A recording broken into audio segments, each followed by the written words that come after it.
All right, you're unmuted. Thank you.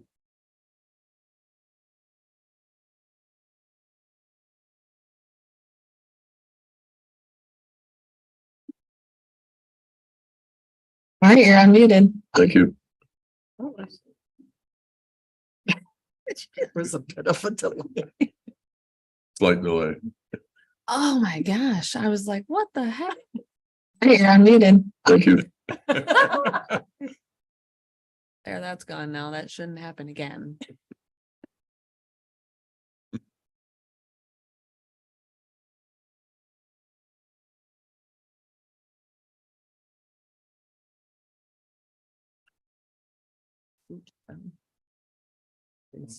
So I'm crowding her. I like to stay this Should close. just shove you, wheel you away. It's fine. Good. Won't be the first. I'd like to call this meeting to order, Benzie County Board of Commissioners. Today is October 24th, 2023. We're in the Frank Walter House Boardroom. Roll call, please. Cunningham, Here. Janot is excused, Markey, Here. Nye, Here. Roloff. Here. Sauer, Here. Worsakki. Here. We stand for the invocation and pledge of allegiance. Dear Lord, thank you for the opportunity to serve the citizens of Benzie County. Ask for your guidance with the decisions we'll make today. Please keep all of our public safety personnel safe and free from harm. In the name of your son, amen. Pledge allegiance to the flag of the United States of America and to the republic for which it stands, one nation, under God, indivisible, with liberty and justice for all. Please be seated.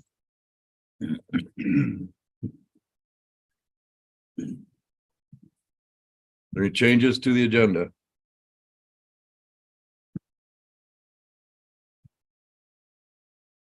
Motion to approve the agenda as presented. Second. Motion and support. Is there any further discussion? Those in favor say aye.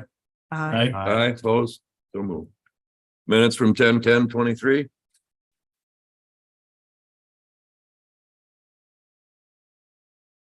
Make the motion to approve the minutes from 10/10/2023. I'll support. Motion and support. Is there any further discussion? All those in favor say aye. Aye. Aye, opposed, so moved. Brings us to our first public comment. Is there anybody who'd like to speak? Close public comment, move on to finance, payment of bills. Morning, Shelley. You? Thanks.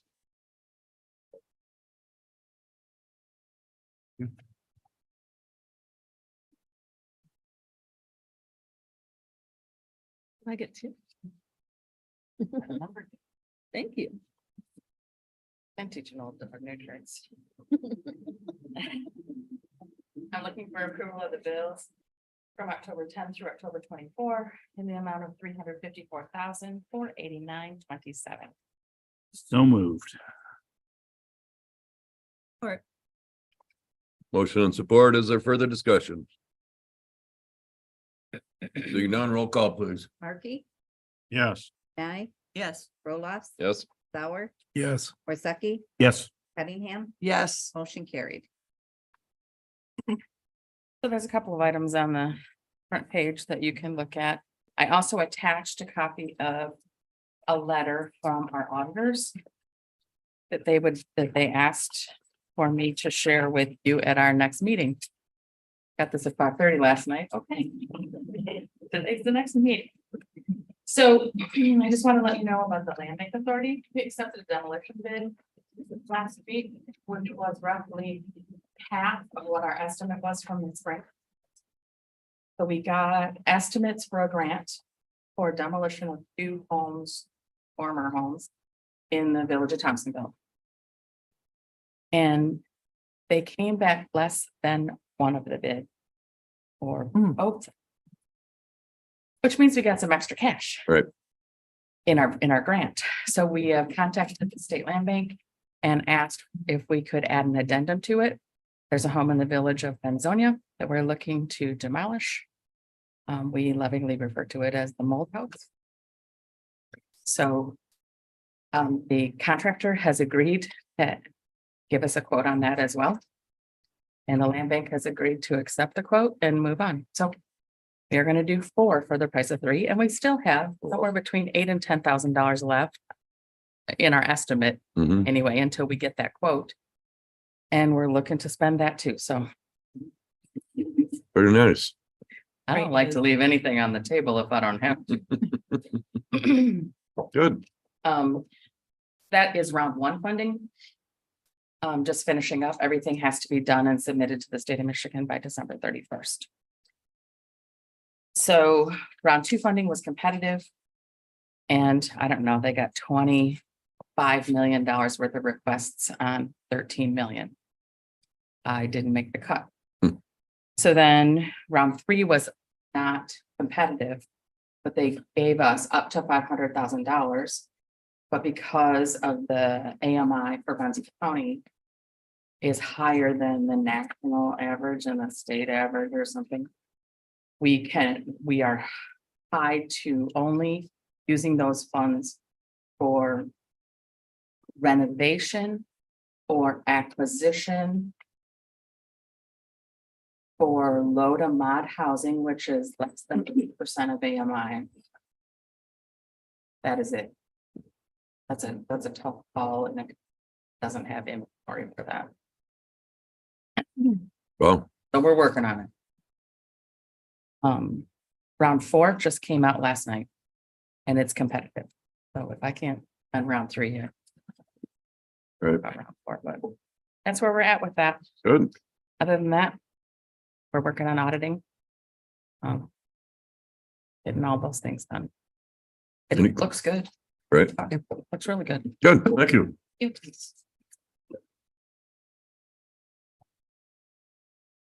Move on to elected officials, department heads. Anybody? Ma'am?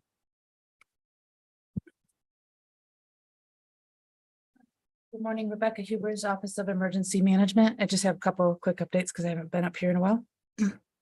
We have a bomb threat and swatting policy training coming up this week, Thursday at 3:30 and Friday at 8:30 in the morning. That was sent out to everyone, and it just has to do with the policy that you approved, just making sense of it and talking about building security with staff.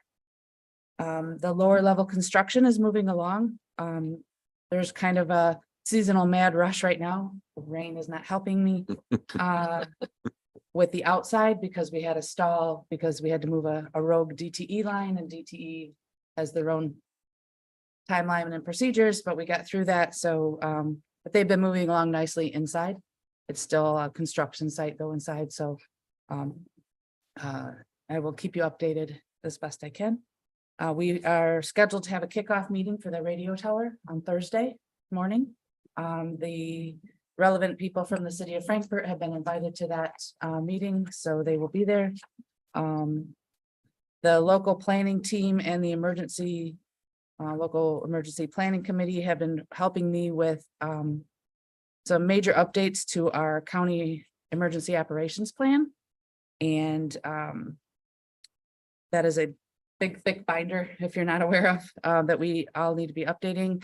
And those meetings are now done. They met in October. They won't meet again until January, but we got a lot of progress done this year. And then that natural hazard mitigation plan that you all have seen a little bit, that was submitted to the state in late July, and I have yet to get the kickback and the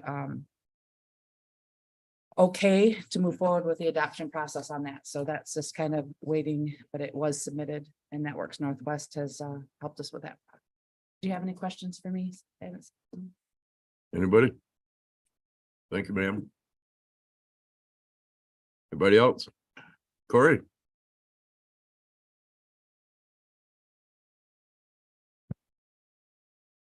Morning, Corey Time Wonder. Just wanted to kind of stand up. I haven't been up here in quite a while, just the meetings, trainings, et cetera. I did submit my quarterly report there, just a couple of highlights on that. Our calls seem to be going up, which is kind of normal. we're talking about Q3, so it's summer months mainly. It's pretty normal to see that. Comparing it to the years past, we are seeing a trend upwards in all phone calls, 911 calls and admin calls, which again is also pretty normal. Some of the projects we're working on are summarized in there. The main couple of the big ones, I guess I would say, is for public safety, we're moving towards a different way of notifying our fire and EMS people. We had those conversations with those agencies. They're all on board. They all want to do it. So we're going to move forward with that. And then we have our major lien criminal justice audit at the end of the month. So that's taking up a lot of our time, trying to put all of that paperwork together. Quite the process. On the second page, to quickly talk about, we put together a community outreach team, a team of 3, and then I kind of just oversee it. I really just let them go on ideas and brainstorming on where they could see some opportunities that we're missing to impact students, adults, elders, vulnerable adults, all of those, trying to figure out how we fit into that and what kind of material we can put together. Some of the things we came up with was just being a part of events, being at fall festivals, at Halloween trick or treats, being at public safety things, being at career days, just putting ourselves out there that we exist, and that we are also an opportunity for career. So there's that. And then a major update as far as our operational continuity. We now have 2 of the 3 pieces to maintain operations. In theory, no matter what would happen, we can maintain operation. The biggest piece that we just purchased, which I was going to bring down here, but I didn't feel like dragging it through the rain, is this 1-pager info sheet that I gave you called Amiibo Anywhere Kit. So that allows us to take 911 calls anywhere in the country that has cellular service and or an internet connection. So if I don't want to give scenarios, then they'll just bad luck on us. But essentially we can go anywhere. The second piece of that puzzle is we have our computer aided dispatch. We can be portable with that as well. So the last piece, which I mentioned also, is our radio system, figuring out a truly portable option for that. That's not a portable radio. That's going to be a longer term goal. That's very expensive. So I got any questions? Questions for Corey? Thank you, sir. Thank you. Any other department heads? All righty. Pulls us right into action items. Item A, consider approving Solid Circle Jail Management Software License and Support Agreement. The first item in your packet today for approval is a software called Solid Circle. This is a management tool for our sheriff's office and our corrections officers as they manage the facility up the hill. Due to a recent audit that was conducted up there, there's been some changes to this agreement, adding an addendum that's specific to the CJIS audit that was done, which is federal related. And so what is in front of you today is to adopt that Solid Circle agreement with an amendment to include that additional addendum to meet those needs of those audits. If you have specific questions, the undersheriff is here. I've never used the software myself. That's something that's going to complement what we have right now, or something new, or So this is software that we've already had in place for some time. This is just an amendment to what we're currently having to include additional securities to meet those audit needs, but this is a software we've had in place. thank you. Sheriff? Good morning. Good. This software has been in place. This contract is simply to add the addendum, which helps us through our annual lien audit. There's some verbiage in there that has been approved by council to get us through our lien audit and what can and cannot be done with lien. Put it in simplest terms, the law enforcement information network. Well, I'll make a motion as the Board of Commissioners authorizes an amendment to the Solid Circle Jail Management Software License and Support Agreement to incorporate necessary security measures for a period of 1 year with automatic 1-year renewals for a period of up to 5 years in the annual amount of $10,136.32 Subject to approval as to its form by legal counsel and that the chair be authorized to sign. Markey will support. Motion and support. Is there further discussion?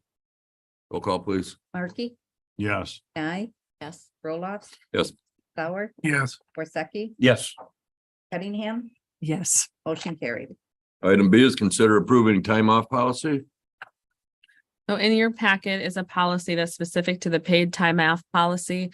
Or in our current or in our previous policy manual, we have various sections as to managing our personnel. And as you know, we're drawing out those sections and making them a more encompassing policy. This policy is exactly what it's titled. It's the paid time off policy. So this addresses paid time off for our staff, aside from elected officials.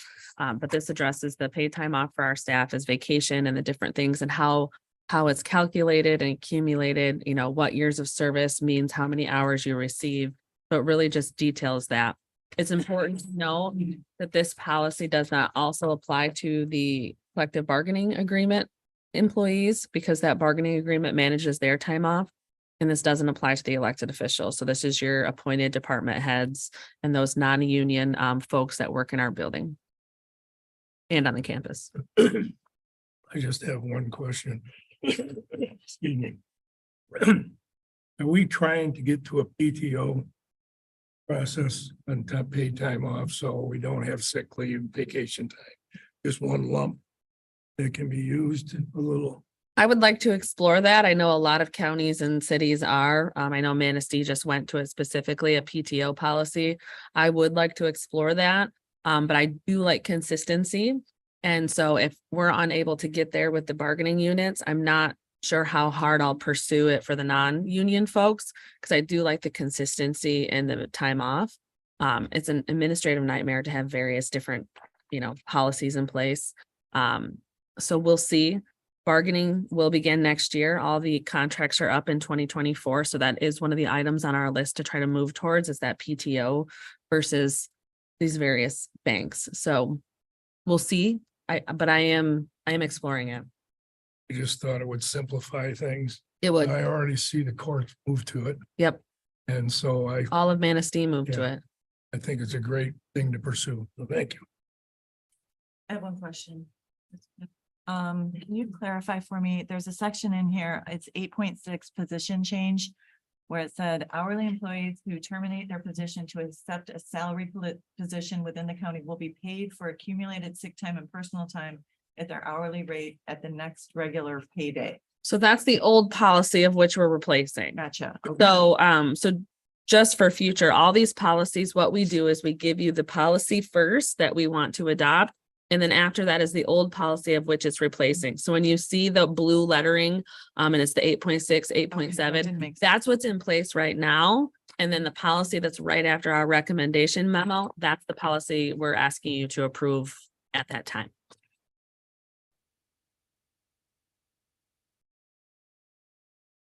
Somebody willing to make that motion? I'll make it. Just can't find it to read it. There you go.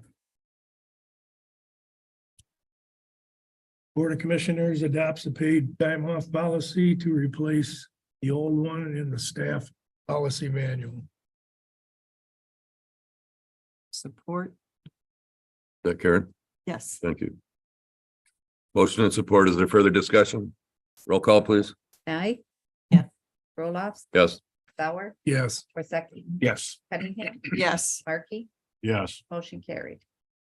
Item C, consider approving break time for nursing mothers policy. This policy is for those folks who work for the county who may be breastfeeding their child. This policy stipulates as to what will provide and what's expected of them in situations such as that. This is a common policy that you'll see in organizations for new mothers who come to work. And like I said, this does replace an old policy that is in the old policy manual. This is just an update to that. Here in Benzie County, we're a bit limited in the sense of where folks can go. We don't have a special room with a sink and those sorts of things, so we make do with what we have. But this policy at least explains that to those folks. Are there redacted portions of this policy?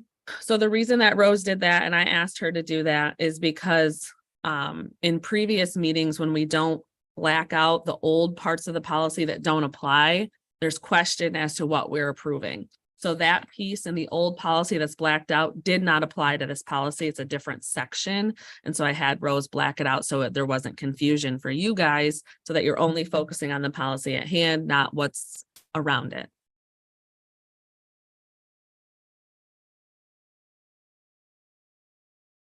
I'll make the motion that the Board of Commissioners adopts the break time for nursing mothers policy to replace the old policy listed staff policy manual.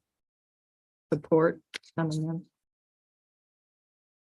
Is it going to be problematic at all? Because in the policy, it does say that we will supply a place with a sink and that is not a bathroom.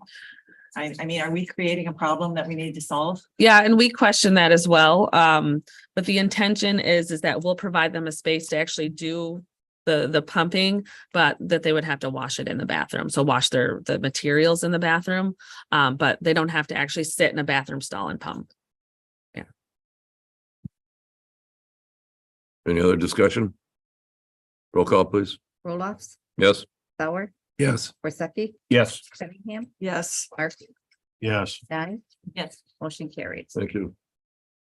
Brings us to our 9:20. We're going to postpone action items. We will restart with letter D. Josh Stoltz from Grow Benzie. Josh. Morning, everybody. Good Morning. All right. My name is Josh Stoltz. I'm the executive director of Grow Benzie. Okay. A lot of folks wonder what the heck Grow Benzie is. I've been here in front of you several times, but we are making progress on our presentation to the community. And so I asked Katie for just a couple minutes of your time. And was this in their packet? Have you? Yes, Okay. I was So trying to. I'm passing around another illustration to show exactly what services we offer. And I'll leave some in the back too for any audience members that wants to catch up.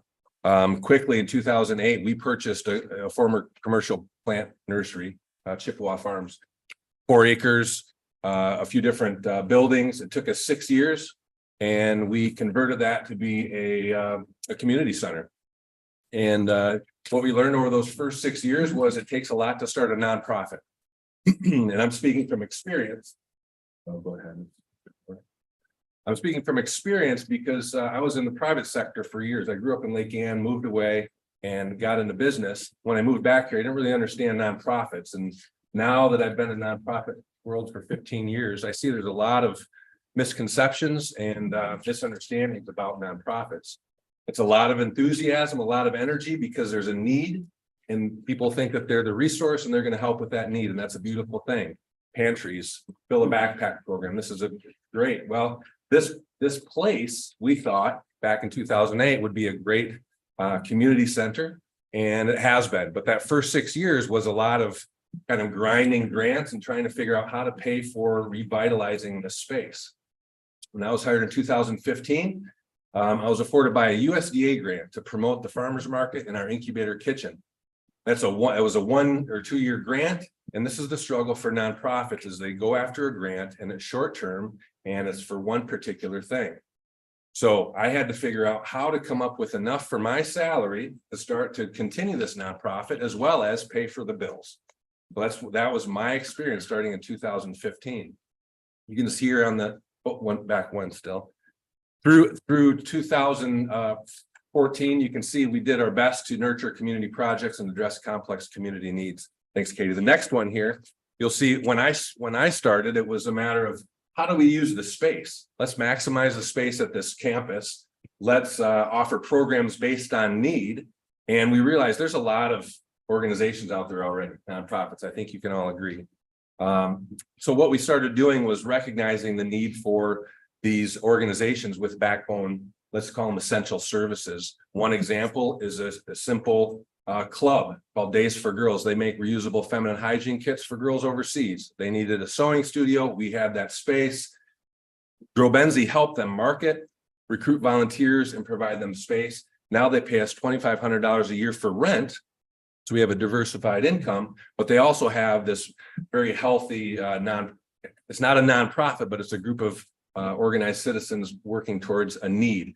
They're the ones who help make 4,000 face masks and work with Rebecca Hubers in the county to deliver that through COVID. And we received the state recognition from Governor Whitmer last year for that community service. But it's still not enough. What we started recognizing, besides these small clubs needing support, are these larger organizations, such as a new initiative such as early childcare. So we could imagine just starting an early childcare nonprofit in Benzie County. We would need to pay someone, let's just say $50,000, which is not enough.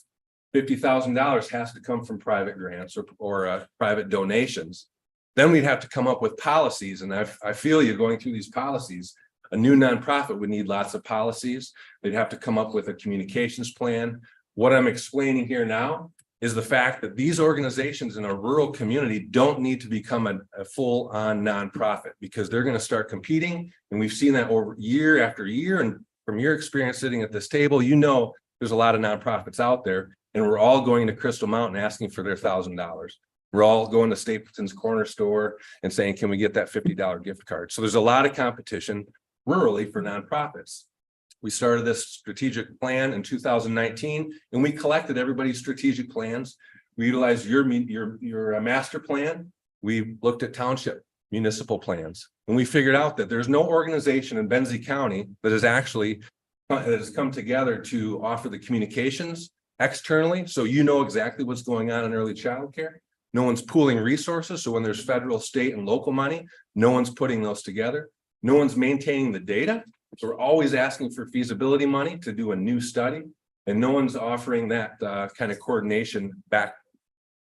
And so we decided to, and this has included focus groups. You can see, and it took 3 years to get through this.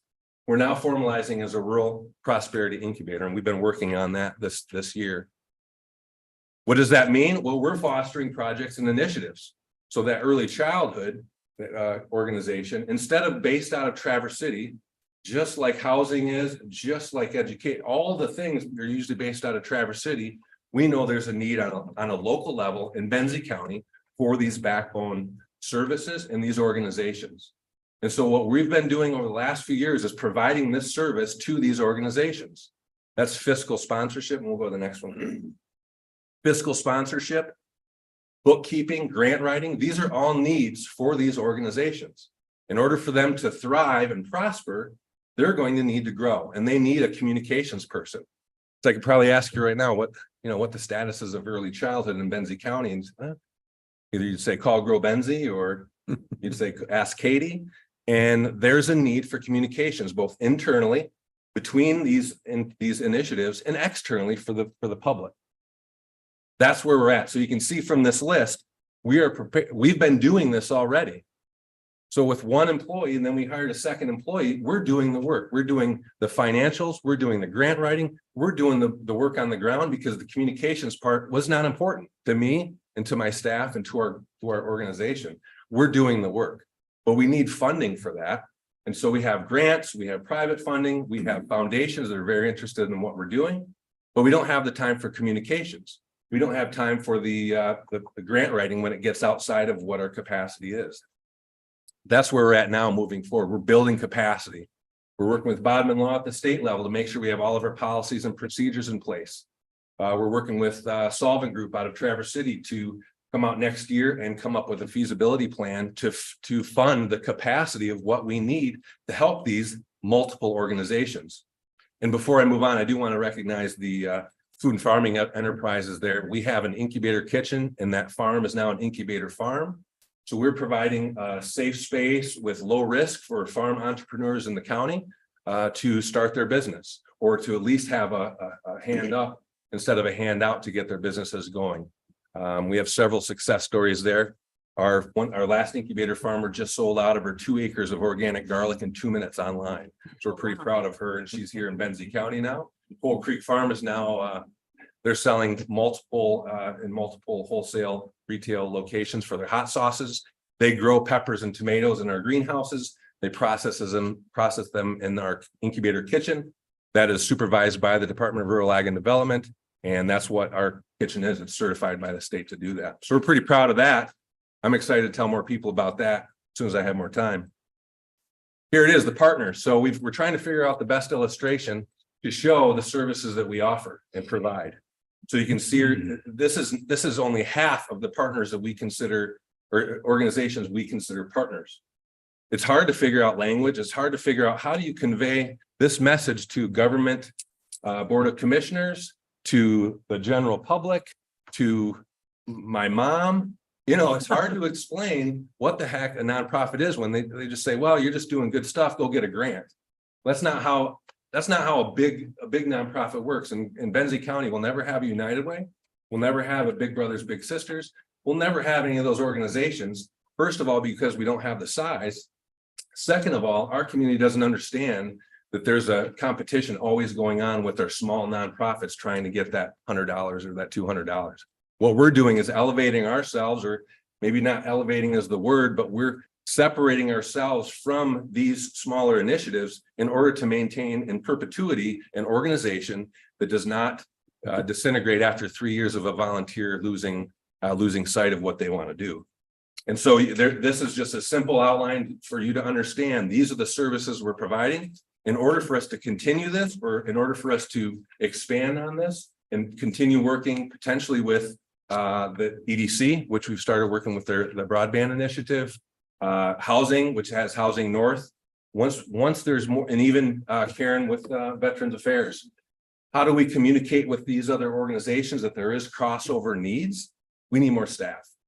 In order for us to maintain these and provide communications and provide grant writing, we want to do that in collaboration with the county government, with private sector, and with other nonprofits. So that's why I'm here today, not to ask for money. I want to thank you for approving the letter of support. We're leveraging that with Rotary Charities and with the Office of Rural Development for up to $200,000 for a grant for this capacity building.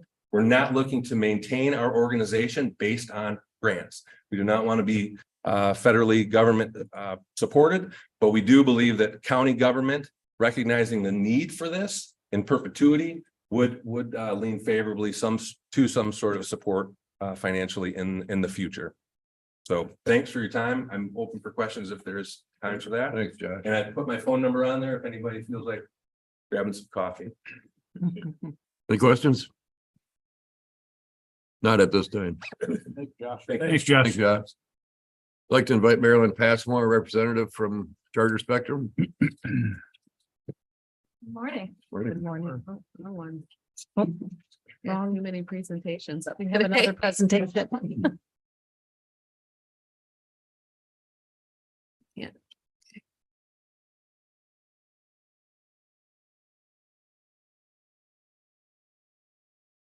Come on. Where'd you go? This There you one? go. That's it. All right. I don't know Got if it. this is on. Is this on? Good Yeah. morning. Want this or you don't need to do it Yeah. for you? Thank you. Super touchy mouse. Good morning. Thank you for having me. My name is Marilyn Passmore. I'm the Director for State Government Affairs for Charter Michigan. And I'm also on the rural broadband team for Charter in Michigan and Indiana. So as background, I was out here last February, I believe, initially to talk about our then coming project. And I've been back a few times since giving updates on our rural broadband expansion in Benzie County. So let me just roll to this next slide. So our current network is 800,000 miles of network across 41 states. We have 101 employees now, US-based employees. We've added 8,500 jobs in 2 years in COVID. It's been crazy. And with the Rural Digital Opportunity Fund program that I'm involved in, this is a FCC funded program. Charter received 1.26 billion, and we're putting in 5 billion to expand in 24 states. So on this map in the gray is where our network is today. That royal blue is where we're building. And you can see a lot of activity in the central Midwest and lower eastern portion of the state, and in Hawaii, actually, which I'm not based in. Through the RDOF program, we are expanding our network to multiple communities. We are building an all fiber expansion. Most of our network is already fiber, but We're not required to build fiber. This is how we chose to build it. So under RDOF, companies like Charter were awarded funding to bring broadband and voice services to those unserved census blocks that do not have 25/3 speed service at the time of the auction. This funding is pre-COVID.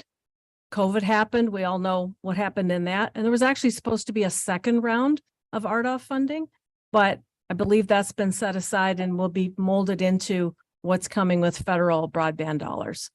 Charter's network, again, is going to be all fiber as we're building. Our speeds will be 1 gig by 500. Our entry speed is 300 as an example. When I started with the company 22 years ago, we had just launched 1 meg. And I remember thinking, wow, this is lightning's fast. And then it was 8, and then 10, then 30, then 60, then 100, then 200, now 300 is where we start. It's amazing. And it's hard to keep up with. We have the most reliable rural broadband in the country. No modem fees, no contracts, no data caps. So people do hop on and off the network without penalty. Oh, sorry, I got the sensitive mouse. So in Michigan, we were awarded funding in 33 different counties, including in Benzie. Our investment, as I mentioned, about 4 to 5 times what we're awarded. So 26.6 million in Michigan. Our investment's over 100 million. We're building over 3,000 miles. Right now, we're building at a speed of about 175 miles a month. In the winter, we slow down slightly, roughly 75 miles a month, but it's all hands on deck and full steam ahead. Under the RDOF program, providers get 6 years to build their networks, and there are clawback provisions through that program. So if a provider takes the funding and doesn't do what they're supposed to do or do what they're agreed to do, the FCC can take those funds back. One sec. But here's what the award looks like in Benzie County. In that lime green is Charter's award. CCO Holdings is our legal name. That's Charter. The orange is another company, Cherry Capital, and then that teal is a company called Mercury Wireless. So 3 providers were awarded funding in the county. Charter was awarded 1,335 unserved addresses, about 1.1 million in funding. That's given to us over 10 years. Again, our investment is roughly 5 times that. We have built over 1,900 addresses. So as we build, we can pick up homes along the way, but we also fill in the hole. So where you see those white spots, we call those white spaces, that's all covered. The other exciting thing about the way that we're building the network is we can push the network. So in rural pockets where people have 600, 700, 900-foot driveways, or they have a man cave in the pole barn out in the back of the property, There's something wrong not with it. naming names, we can go up to 2,000 feet and connect, which is amazing. And that has really helped us push the network and pick up more customers as we move along. So this is the most exciting slide. We are done. Our construction is complete. When I came out last February, I remember talking to the chair and saying, you know, we think about 1.5 years, maybe 2, depending on permitting. And we just finished our construction in the county. Now, what does that mean? We've already been here as a provider for 35+ years. We stay here as a provider because we've got a big investment in the county and in having customers. And on average, as a company, we expand our network by about 25,000 homes a year anyway. So now that we've built it, we can build more, which is exciting. So all of our products and services come with our build. So that's gigabit internet, that's home voice, that's home video, and Spectrum Mobile. So people hop on, hop off, they can take whatever services they so desire. But this is a very exciting announcement to make that we are construction complete in Benzie County. Here's a list. It's a little hard to read, but here's where we already were and or expanded and have added. So in Benzie County, we were already in 15 communities. That doesn't mean we served every piece of every community, but we had network in 15 communities. We expanded in 7 with the RDOF program, and we added 4 new new communities for us. So we had never had service in Blaine, Colfax, Lake, or Platte. And those are all big build out areas for us, but not to leave out the communities that we expanded, right? Elmira, Benzonia, I'm trying to read from here, Gilmore, Homestead, Inland, Joyfield, and Weldon. So all of those communities have the benefit of expanded broadband too. So there's a QR code on the screen. Some like to use those, some don't, but for anybody watching in the audience who wants to know, hey, is my home in the build area? You can either enter into your phone or your laptop, Spectrum Rural Expansion, or go to this site. This is what will pop up. You can add your address and it will tell you if you're in the build area, if you're in a live active area and all of our service has been activated, you'll be redirected to the order site where you can start choosing what products you want and schedule your install. So happy to take questions. Oh, excuse me. Mhm. Get Blaine up there. As far as I know, you're in Blaine, you're in a very small section of Blaine because most of it went to Mercury. Is that something you would work with Mercury to get? Because they obviously are waiting until the last minute. Mhm. Oh, Cherry Capital has talked to them. I don't know if that's even a negotiating point at all, but Yeah, it's a little it's a good curious. question. So Mercury, I'll go back to that map. Mercury is in that blue, teal color. And they were awarded a lot of census blocks across the state, almost like scattershot, if you look at it from a 10,000-foot view. I don't know what their plans are as to if we would work with them. We build, own, and operate our own network. So if in the event Mercury, for whatever reason, does not come forward to their commitment and they forfeit those addresses potentially, then those addresses would be available for future funding for build out. But would we build for them and lease to them? No, if that's what you're asking. no, that's not 'Cause- what I'm asking. Yeah. I'm trying to get them motivated. Well, I've been asked that in many other counties and I mean, I look at the award and it's very vast. And I think, I don't know how they start. They got to start somewhere, but I would think they're under the gun because there is a timeline restriction, right? With RDOF, thankfully, there are guardrails that were written into the program to incentivize providers to not only get started, but also have certain milestones met within a certain parameter. And again, if they don't meet that, they or any other provider would be at risk of having their funding rescinded. I mean, Starlink was one that won a lot of RDOF funding and they couldn't pass the ETC qualifications. In Wisconsin, where we also operate, there was a company called LTD Broadband that had a huge award. Same thing. They didn't pass the muster and they had the funding rescinded. So, the intention is that these programs are put in place to put network where it would be difficult to go otherwise as a private company because of the low number of households and the low take rate of the product. So for that reason, they got those awards, right? But again, the clock's ticking. I mean, we started right out of the gate and we're actively building.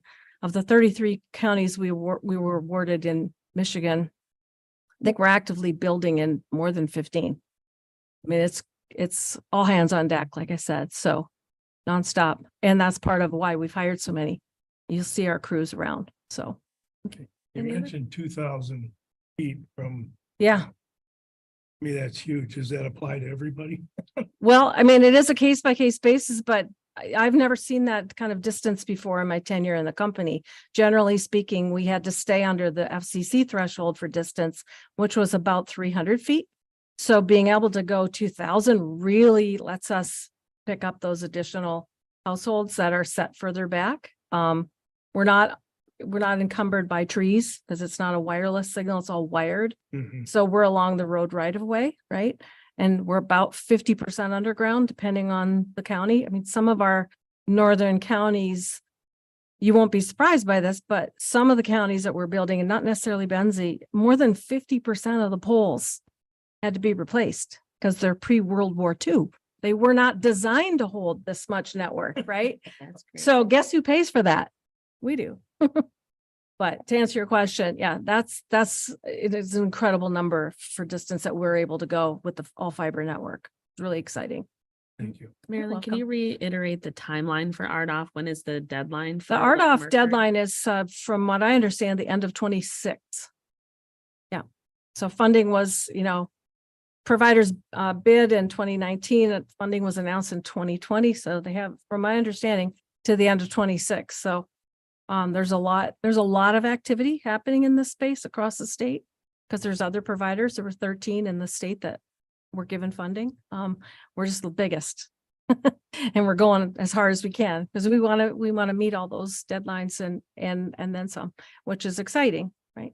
So any other questions? Yeah, so Marilyn, I want to Yes. thank you. Oh, when you thanks. came- Yeah, on behalf of Benzie County. Thank you. You have moved the needle in getting us served. You know, our goal as a board is Mm-hmm. to have internet for everybody in Benzie County.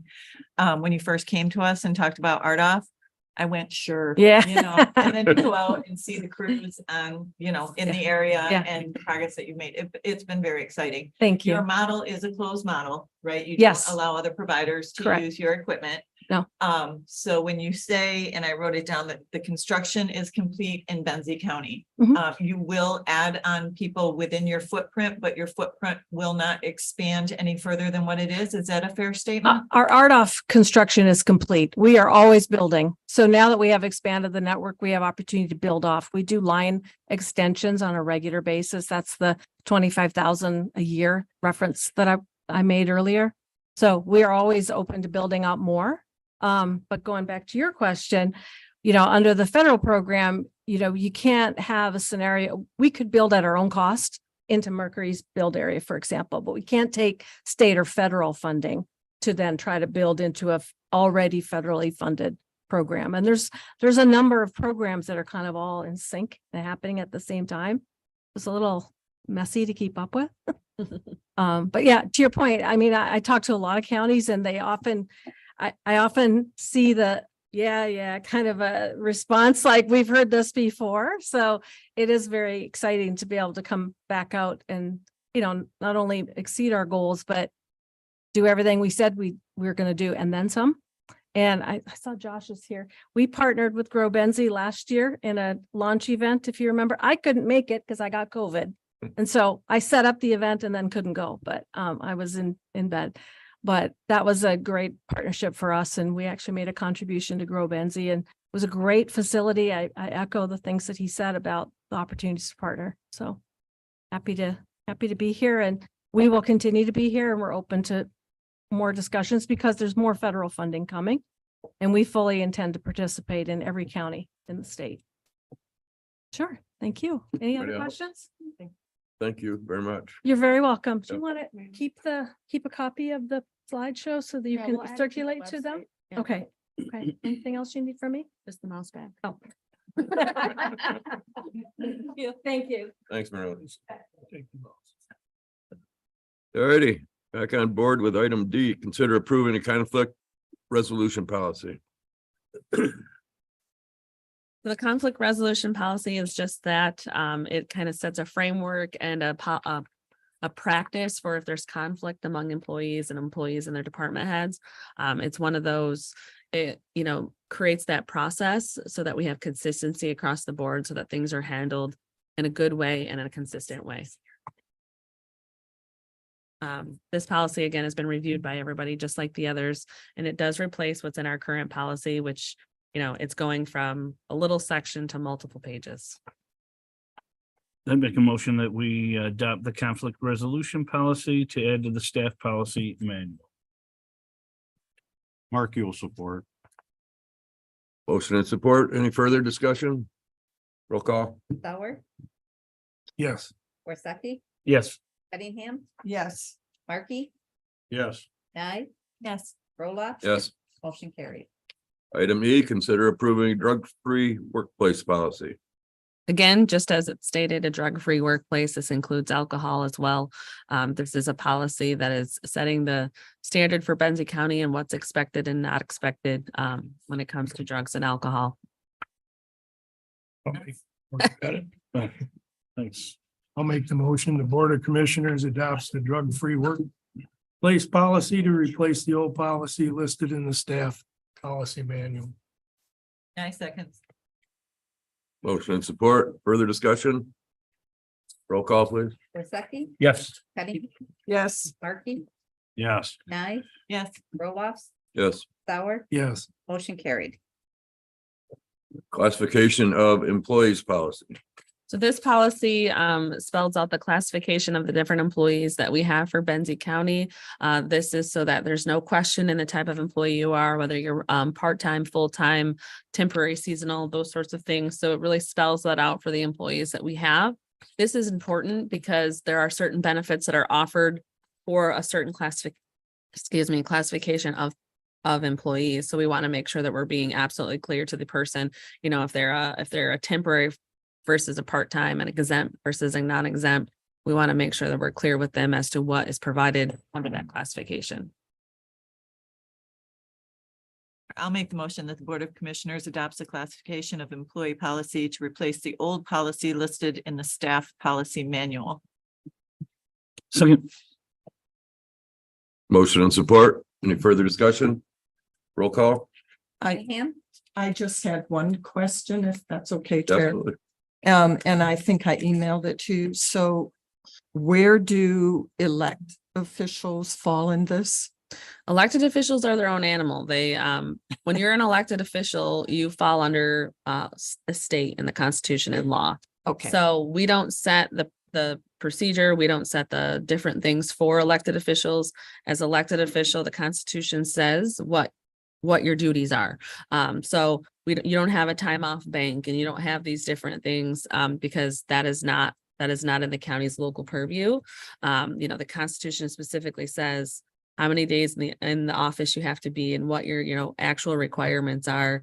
You know, we provide a lot more services than what is required to be provided by the various elected officials, but at the end of the day, it's out of our purview as to what is required for those elected officials. super. Thank you for that clarity on that. Okay. Roll call. Cunningham, Yes, Markey, Yes. Nye, Yes. Roloff, Yes. Sauer, Yes, Worsakki, Yes. motion carried. Item G, consider approving Rave Mobile Safety 3-year renewal contract from Smart 911 application. So this is the Smart 911 application that many of you probably participate in. Many counties also provide this to their community members.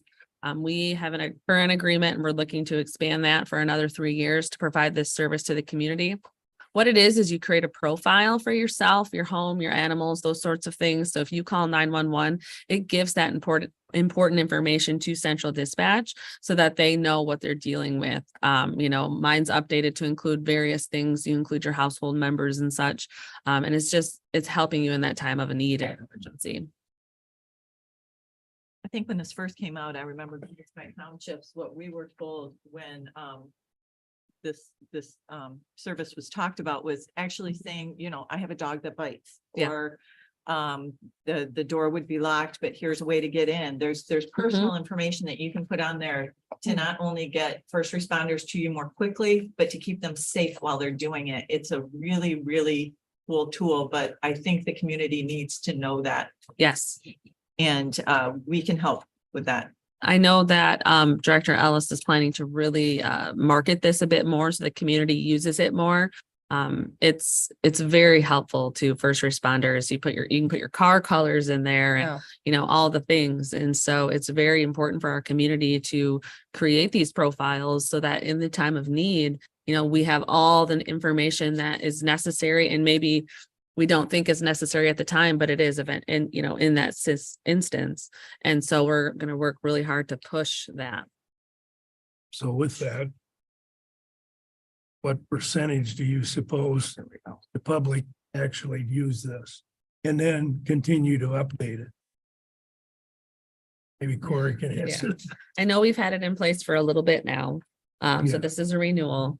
I don't know maybe you know the percentage of our community who's using it. I don't know percentage, but I know how many profiles there are. And as of maybe a month ago, there's 897. Which is part of the reason why I kind of pushed to, let's look at it for a 3-year instead of locking into 5 years with them. They were recently purchased. This application was recently purchased by Motorola. So where it's going to go, I'm not sure. Motorola usually means it's more expensive. So there's some concern with that. But I felt like 3 years gave us enough time with that new community team that I referenced a little bit earlier to really push this and really hit hard and see if we can get our numbers higher. When I pull reports, I can see a lot of data. Some of the data sets I look at are how many profiles we have countywide. But then how many times in a month does a profile actually show up for us? That's the part that I feel like we have the best impact on, and it is really, really low. Last month we had 2. So 2 911 calls out of every 911 call had a profile actually show. To me, that number is really low. And if we push this education piece and we share it more and we meet the community with here's the service, here's the tool. Here's another tool that we're going to help you sign up with it, meaning we bring the laptop or the tablet or whatever to these events and we sign them up right there. Now they don't have to worry about doing it themselves when they get home or when they have internet connection. All of those things are removed. We do it right there with them. So that's kind of our goal, and see where we're at in 3 years if we can increase it. Yes, sir. Corey, how do you sign up for it? So it's a QR code is the easiest way, or it's smart911.com. Usually there's a giant green button right at the top that says log in or not log in, enroll or sign up. And that's the easiest way to do it. Do we have a link on our website? Yes, there is Okay. a link. Yep. And how is that information secured or protected? Through the application. I can't answer those because that's through the company themselves. They provide that. So it's a secure application through them. We can't search it. We can only view that information when you call 911. So even if you call the non-emergency number, it doesn't come up. It has to be a 911 call. Or does it also allow for you to put medications that you're taking? Oh, yeah. like, attached to people in the Mhm. household? Yep. So when first responders are coming, they don't have to draw that information out. When Yep. they arrive, it's listed right there what this person's taking and things Yes. like that. It's pretty robust what you can put in there. You can put medical information in there. You can put household information. You can put how many stories your house is, where the nearest fire hydrant is. It's a pretty robust system. You can put All your anything in there. animals, your cars, your car colors, everything. Your farm animals, all the things. Yep. How many buildings you have on your property. That's nice, but I agree with Karen. It has to be extremely secure. That, like telling everybody I went on vacation. And I'll be back in 2 weeks. Yep. I would say Yeah. most of the state uses this. The program itself came to life several years ago because the state paid for it. It was a state deployed system and the state funded it all. And then I think it was 3 or 4 years in, the state said they're not going to pay for it anymore. Left it on the local governments to pick it up, and most local governments have retained it. So as far as the security goes, like I said, all I can really answer to is we can't search it. We can only see it when you call 911. So Thank you. add on to that, this is, correct me if I'm wrong, my understanding is it's tied to phone numbers and addresses. Correct. In other words, if I'm down in Florida and I call 911 from my cell phone, if the dispatch center in Florida uses Smart 911, my information will pop up on their screens down there. That's correct. So it doesn't, it follows you too. Mhm. Yep. Yeah, in the profile, you can put like you can put multiple addresses, your work address, your, second address. You can put multiple locations in your profile. Nice thing also is you can put in a emergency contact in case something happened, Mhm. right? I mean, it could be somebody in another country, but it is, I looked into it quite a bit. It's a nice application to have. It helps the first responders out drastically. You can put in that, someone has special needs, right? They're diabetic. All that information you can put in there if you're willing to do it, which then could aid first responders when they come to your help take care of whatever issue you're having.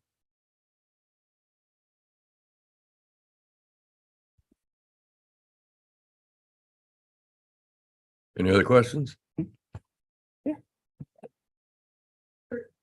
The price and trying to digest that. I was the first person that had to take it from the free version and make you pay for it. Rave offers dispatch more than just that. There are some other mapping components. When we have pop-ups that assist that have worked better than something. So it's not just Smart 911. There are other dispatching components in that cost that they are benefiting from. So you're not just paying for the two people who got profile hits. It's, you're paying, there's more to it. It's just, that's the community component. So he is getting other benefits that you don't see as far as mapping and stuff like. Thank you. Thank you. So Corey, do you have a goal in mind? If we were to renew this for 3 years, is there a number that you'd like to hit to warrant a renewal after that point? Not anything that I've wrote down, so to say. I just would like to see an increase in it. I think the only way to really see that is to just be active in the community with it, trying to get more people signed up in the system. So as far as a hard number, no, I haven't thought of any, no. Are your employees all signed up on it? That I can't answer because I can't search it. It's private. So I'd know like to I make, am. I I've had want it to make since the the motion beginning, so, yeah. that the Board of Commissioner approves the extension of the Smart 911 service provided by Rave Mobile Safety for a period of 3 years and the not to exceed annual amount of $5,100 with funds available in the Central Dispatch Fund. Markey will support.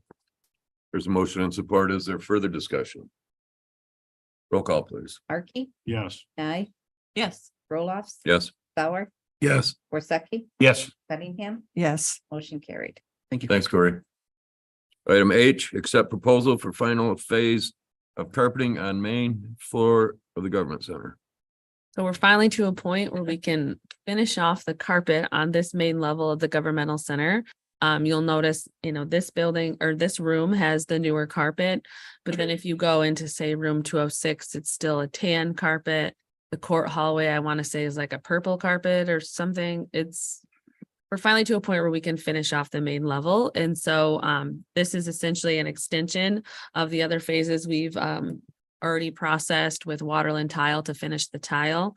When we move downstairs and start working on, upgrading the downstairs where equalization and building department, and we'll go out to a full bid for the total project and all the phases. But this is to finish the carpet on this main level. This includes the courtrooms. It includes the court hallway. It includes room 206. It also includes extending that hallway from in front of the treasurer's office down to admin, going to extend the carpet all the way down to administration into 206. So getting rid of a lot of that junky tile that's still there as well.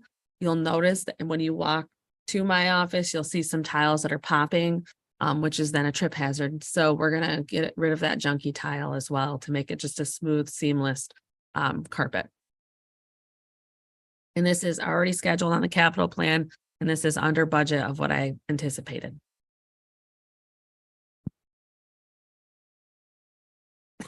Read it up. I'll try. That the Board of Commissioners approve the final phase of placing carpet on the first floor of the government center as recommended by the maintenance coordinator in the not to exceed amount of $33,000 with funds available in the capital fund, and authorizes the board chair to sign any necessary proposal documents. Can you adjust it to say main floor instead of first floor? Because technically our downstairs is the first floor. I'll do that. Just change it to me. I think it's already been taken care of. Yeah. Thank you. Was wondering there for a minute. Motion and support. Is there further discussion? Roll call, please. Markey, Yes. Nye, Yes. Roloffs, Yes. Sauer, Yes, Worsakki, Yes. Cunningham, Yes. motion carried. Item I. Approve Benzie Senior Resources 2% grant application of the Grand Traverse Band regarding home delivered meal program. Each year, the Benzie Senior Resources comes to you to approve an application for a 2% grant. This grant is to cover expenses related to the home delivered meal service that they provide to our community. The application is included in your packet. I hope you're able to review that. But what we're asking for you today is to approve this application. They're requesting $15,000 to go towards the total budget of about $290,000 to provide those home delivered meals. Make the motion that the Board of Commissioners approves the grant application for the tribal council allocation of 2% funding on behalf of Benzie Senior Resources and authorizes the chair to sign. Support Cunningham. Motion and support. Further discussion? Roll call, please. Nye, Yes. Roloffs, Yes. Sauer, Yes. Worsakki, Yes. Cunningham, Yes. Markey, Yes. motion carried. Item J, consider approving increases to road commission members' annual salary. I put in your packet, the memo as well as an email from Joe from the Road Commission regarding increases to the compensation for the Road Commission. We do have, Joe as well as the new director here for the Road Commission. If you'd like to ask questions or simply, be introduced to the new director, I'll let them answer any questions. If you don't have any questions, I want to make the motion. Because it's, in my opinion, it's long overdue. So, did you have any questions? Who's this gonna impact? Nobody? It'll impact the road commission's funding. They can handle it. Okay. The Board of Commissioners authorizes an increase in the compensation provided to the Benzie County Road Commissioners as follows: chairperson, 6,000, vice chair and member, 5,400. 9 seconds. There's a motion and support. Is there further discussion? Would you mind? Thank you.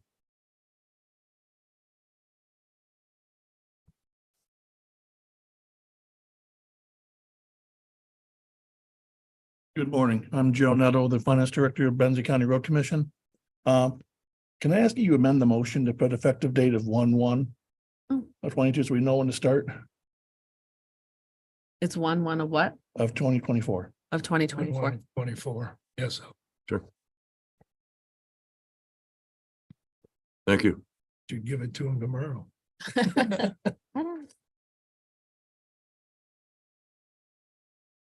Go.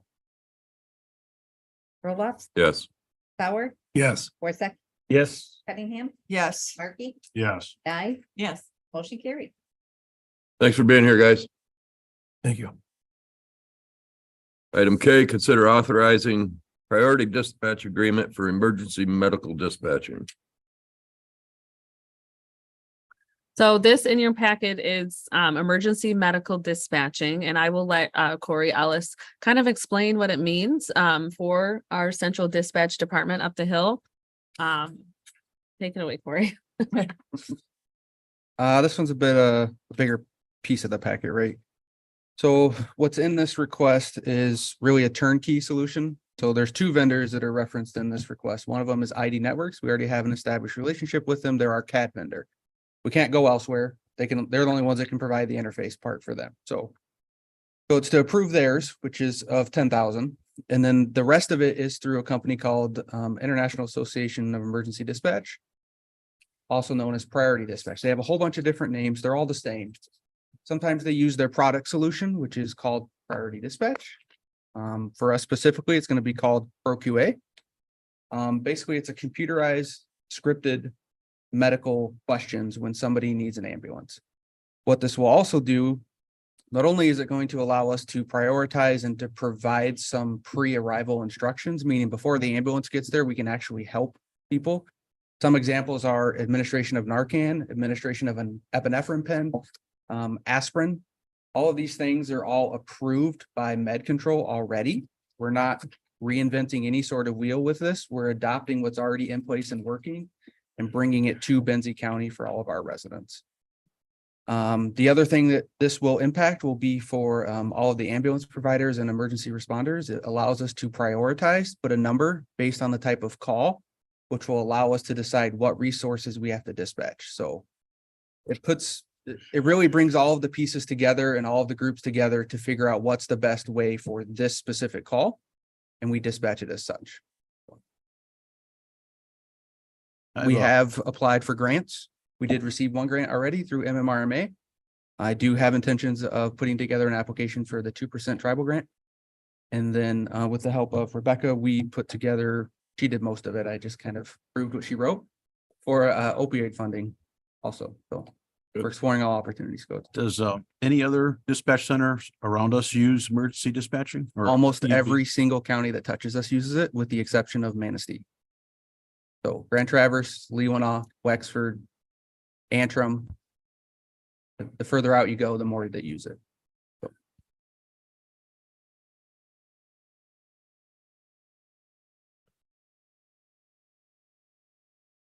I'd make the motion that the Board of Commissioners authorize the implementation of emergency medical dispatch and accepts the proposal from Priority Dispatch and ID Networks in the total not to exceed the amount of $41,270 for a 5-year period with funds available in the Central Dispatch Fund with reimbursement from the MMRMA, and that the chair be authorized to sign the appropriate document.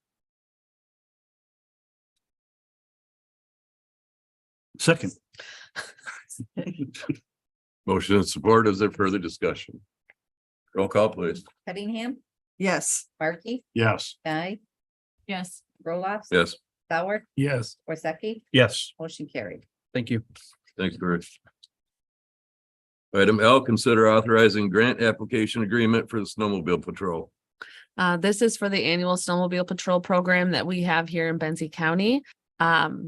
If we have winter, though, it's almost November and we're still getting rain. But this is the grant agreement for that. They will be providing Benzie County with $4,000.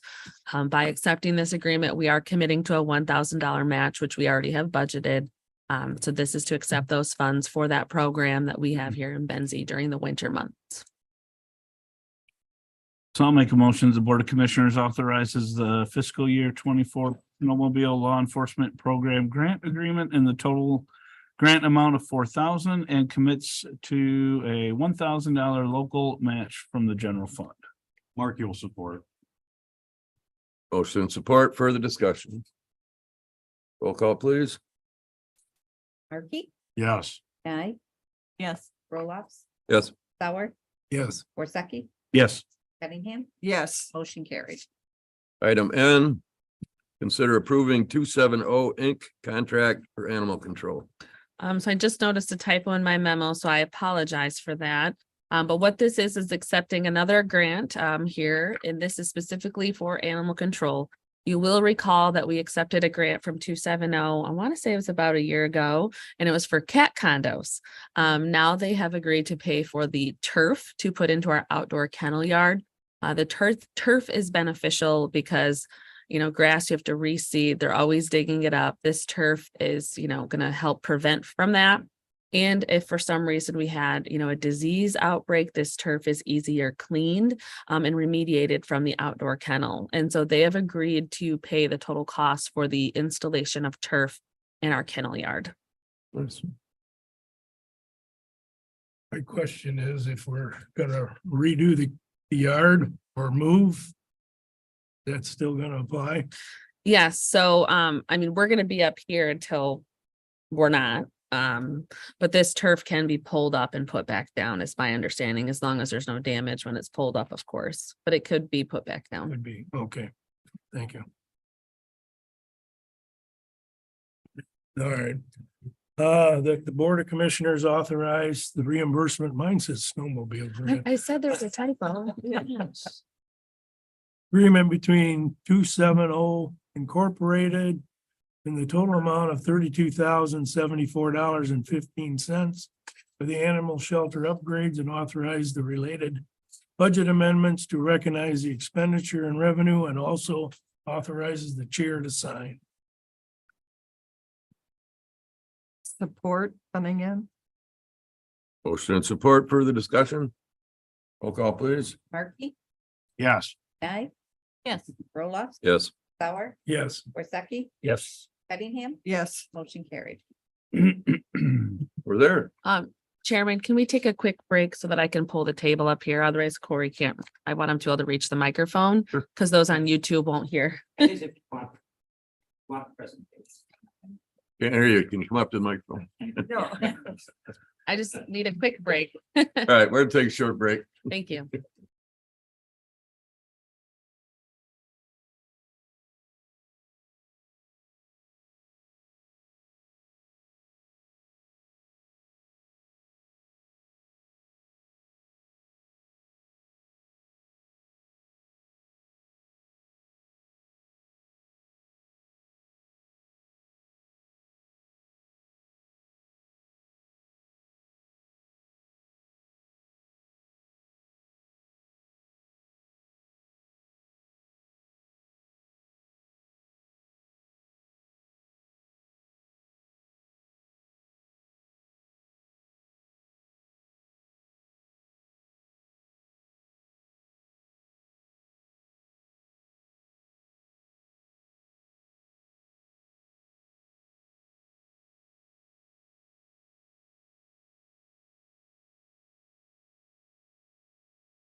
Yep. You're unmuted. Back in session, Can't wait. brings us to item N. Consider approving a loan to the Frankfurt Airport Authority from the DTRF. Morning, fellows. So Corey was nice enough to send some documents for the packet, as well as there were some additional documents that came on Saturday to your emails. I will allow Corey and Dick to kind of go over where we're at, what the need is, and what the future looks like for the airport, as well as the settlement that you received on Saturday. Sorry. It's not like stretching the cord. Hi, good morning. Morning. Good morning. Is this on? All right, so I guess we could start with either the presentation that I had that I put together about 5 years ago, actually almost 5 years to the day. I gave it at the Benzie Summit in 2018 over at Grow Benzie. And I remember that I had it and I dug it out and it held up remarkably well. I just added a few extra slides to this one. So we could start with that, I guess. It gives good background. What I've learned over time, and I'm sure many of you have experienced this, where ideas sort of get out in the community and they take on a life of their own. And people think they know something when in fact it might not actually be the case. Want me to do that? You want to do it? So a little background I think is helpful. Does this wheel work? It should. Oh. Maybe you should do it. You're good. Okay. I'm guessing.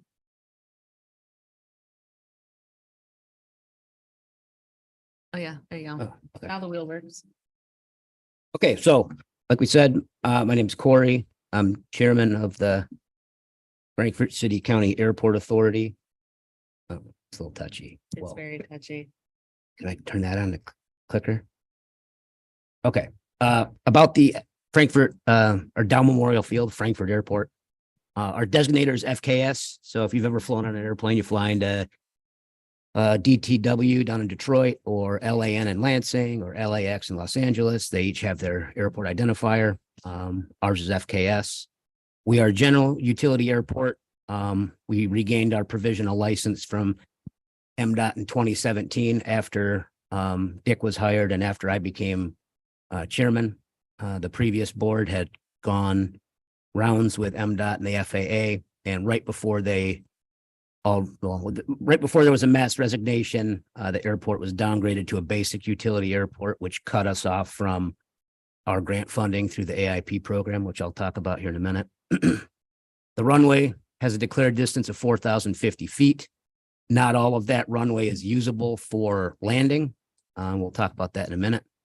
There are two runways out there, even though there's one strip of pavement. The way it works is depending on what direction you're landing, the runway has a different designator. So each runway approach has a displaced threshold. The displaced threshold is meant to artificially shorten the runway to protect against obstructions that might be in the approach surface if we were using the entire length of the runway. So the goal is to maintain a 20-to-1 approach slope.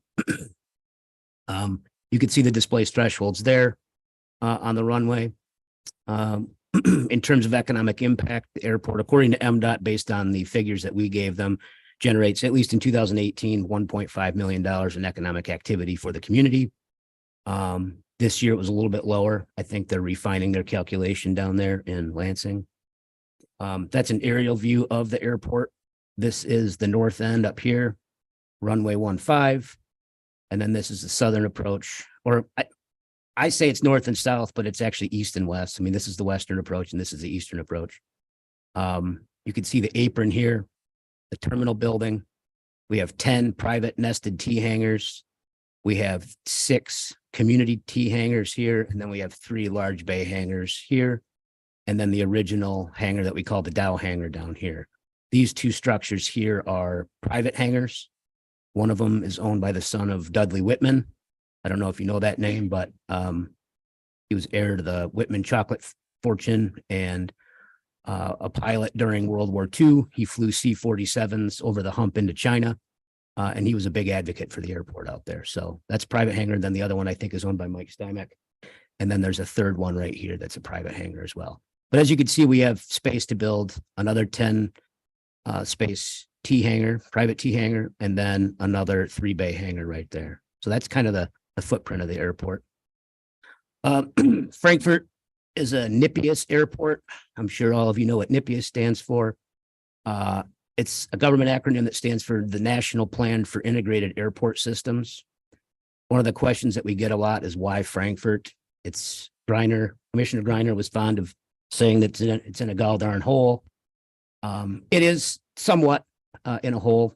But I think in one of the articles I sent you, the gentleman that was there for the dedication of the airport back in 1935 said it was the finest landing field in northern Michigan at the time. So the NIPIAS system, I think, has 3,000 airports in it. You could kind of assume that you could kind of figure that it's roughly one airport per county in the country. Obviously, some places are more sparsely populated and they don't have airports. So the location of FKS fits within the NIPIAS system. One question that's been raised is why not Thompsonville? Two things. One, Frankfurt was already there. And two, at the time, Thompsonville really wasn't the center of economic activity that we have now with Crystal Mountain. And it's also closer to Cadillac, Manistee, Blacker, and Traverse City. So the NIPIAS system doesn't really take into account geographical boundaries. They want to maintain some spacing. So the key players at the airport, the FAA, obviously, they sit at the top. MDOT Aeronautics, which is a division of the Michigan Department of Transportation. The local sponsor is the Frankfurt City County Airport Authority. We have an engineering consultant, Prine and Newhoff. We brought them on in 2018, and they're a large reason, or they're the main reason, I think, that we've been able to actually achieve what we've been doing. There's a lot of government involved out there. I've joked many times that the only way that we can involve more government at the airport is by bringing in the United Nations, which we are not doing, just to be clear. I don't want to create another zombie idea in the community, but it's heavily regulated. So what that means is everything is double checked and triple checked, and everything that we do is thoroughly scrutinized, from activity that takes place on the field to invoices that we submit for reimbursement. So everything goes through review multiple times. I mentioned the AIP program earlier. It's a program administered by the FAA. So every time you fly on an airplane, you pay a head tax to the FAA or a user fee, so to speak, and then that money goes into a pot, and then the FAA distributes that throughout the country to fund primary and non-primary entitlement airports. A primary airport would be like Traverse City or Lansing or Detroit. They receive FAA money from the AIP. And then there are GA airports, general aviation airports, which Frankfurt is. It's not a primary airport, but we do have an entitlement for promotion of general aviation interests. So general aviation is like your hobbyists. It's non-scheduled air traffic. It could be private charters. It could be, the guy that's into airplanes or the gal that's into airplanes rather than speedboats or muscle cars. You can buy an airplane on Facebook Marketplace for 25 grand. And another approach that we've had out of, I know all of you know Ted Mick. Ted Mick had been a member of the Benzie Flyers for decades. Gene Kirby was a big advocate for the airport out there. Glenn Rainier was a private pilot. Those are the types of people that typically use a small airport like ours. And they were part of a flying club where it was, 4 or 5 people. They would own an airplane and it's like a timeshare. So just general promotion of aviation in general. The AIP earmarks $150,000 per year for qualifying projects. It's a pretty good deal for the community. For every dollar we spend out there, we get reimbursed 95 cents back from the federal government and the state government. We can bank it up to 4 years. So all things being held equal, at any given time, we could have $600,000 in grant money that MDOT is holding for us in the event that we have a project that is qualifying. When I first got on board at the Airport Authority, we were not using our entitlement money. And when you go beyond the 4 years, your grant money drops off. If you don't use it, it goes back to the FAA, and then the FAA redistributes it to airports elsewhere in the country, unless the Airport Authority transfers that grant to another airport in Michigan. The previous Airport Authority said, no way, we're not doing that. They had a very poisoned relationship with MDOT. When I took over in the summer of 2016, I made it a point that we were going to give that money to another airport. And we've been able to buy goodwill with that gesture. So that's kind of what we have available at any given time. Just a little bit of background on the design of the airport. Everything that we do out there is governed by the airport layout plan, which is a long-term vision. It would be like your master plan at the county. It lays out the future use for the airport going out 20 years. We adopted the FKS ALP in 2016. In the articles I provided you, you can see back in the early 2000s, 2006, 2007 timeframe, community backlash kind of arose. And after 10 years, the ALP that we are operating under is sort of the culmination of the community pushing against MDOT and the FAA to reach a new agreement. So everything that we've been doing since then has been in keeping with that document from 2016. The ALP process is very expensive and very laborious. To do a full rewrite of our ALP, our engineers said it would probably be like $150,000 to $200,000, right? So it's not something that you decide this year we're going to do it again and then next year. So lots of money. Below the ALP is the Airport Capital Improvement Plan. This is the list of specific projects. So the ALP is the grand vision. The ACIP is the way that you get to that. And so it's a 5-year list of projects. It would be like a capital improvement plan here at the county. We revise that with MDOT every year. We did it last month down in Lansing. Every airport in Michigan meets with MDOT at least once a year to go over this. I guess they've changed it now. Most of the airports that are in good standing get to do it by Zoom, but for us provisional kids, we have to go down to Lansing. So it makes for an early morning, definitely. Our current efforts, which really haven't changed since 2016 and 2018 when I gave this presentation, it just takes time to move the thresholds on the runway. And I'll show you a graphic here in a minute that'll show you where the displaced thresholds are. We want to move the thresholds, but before you can move the thresholds, you have to clear the approaches. To clear the approaches, you have to secure air easement over properties, and in some cases, purchase land. I don't know if you remember this, but it was 2017, I think, 2018. 5 acres behind the fitness center came up for sale on the private market, or on the real estate market, and we jumped on that. We were able to buy that. So we own the 5 acres behind the fitness center and the Rommel encampment, I guess is what I would call it.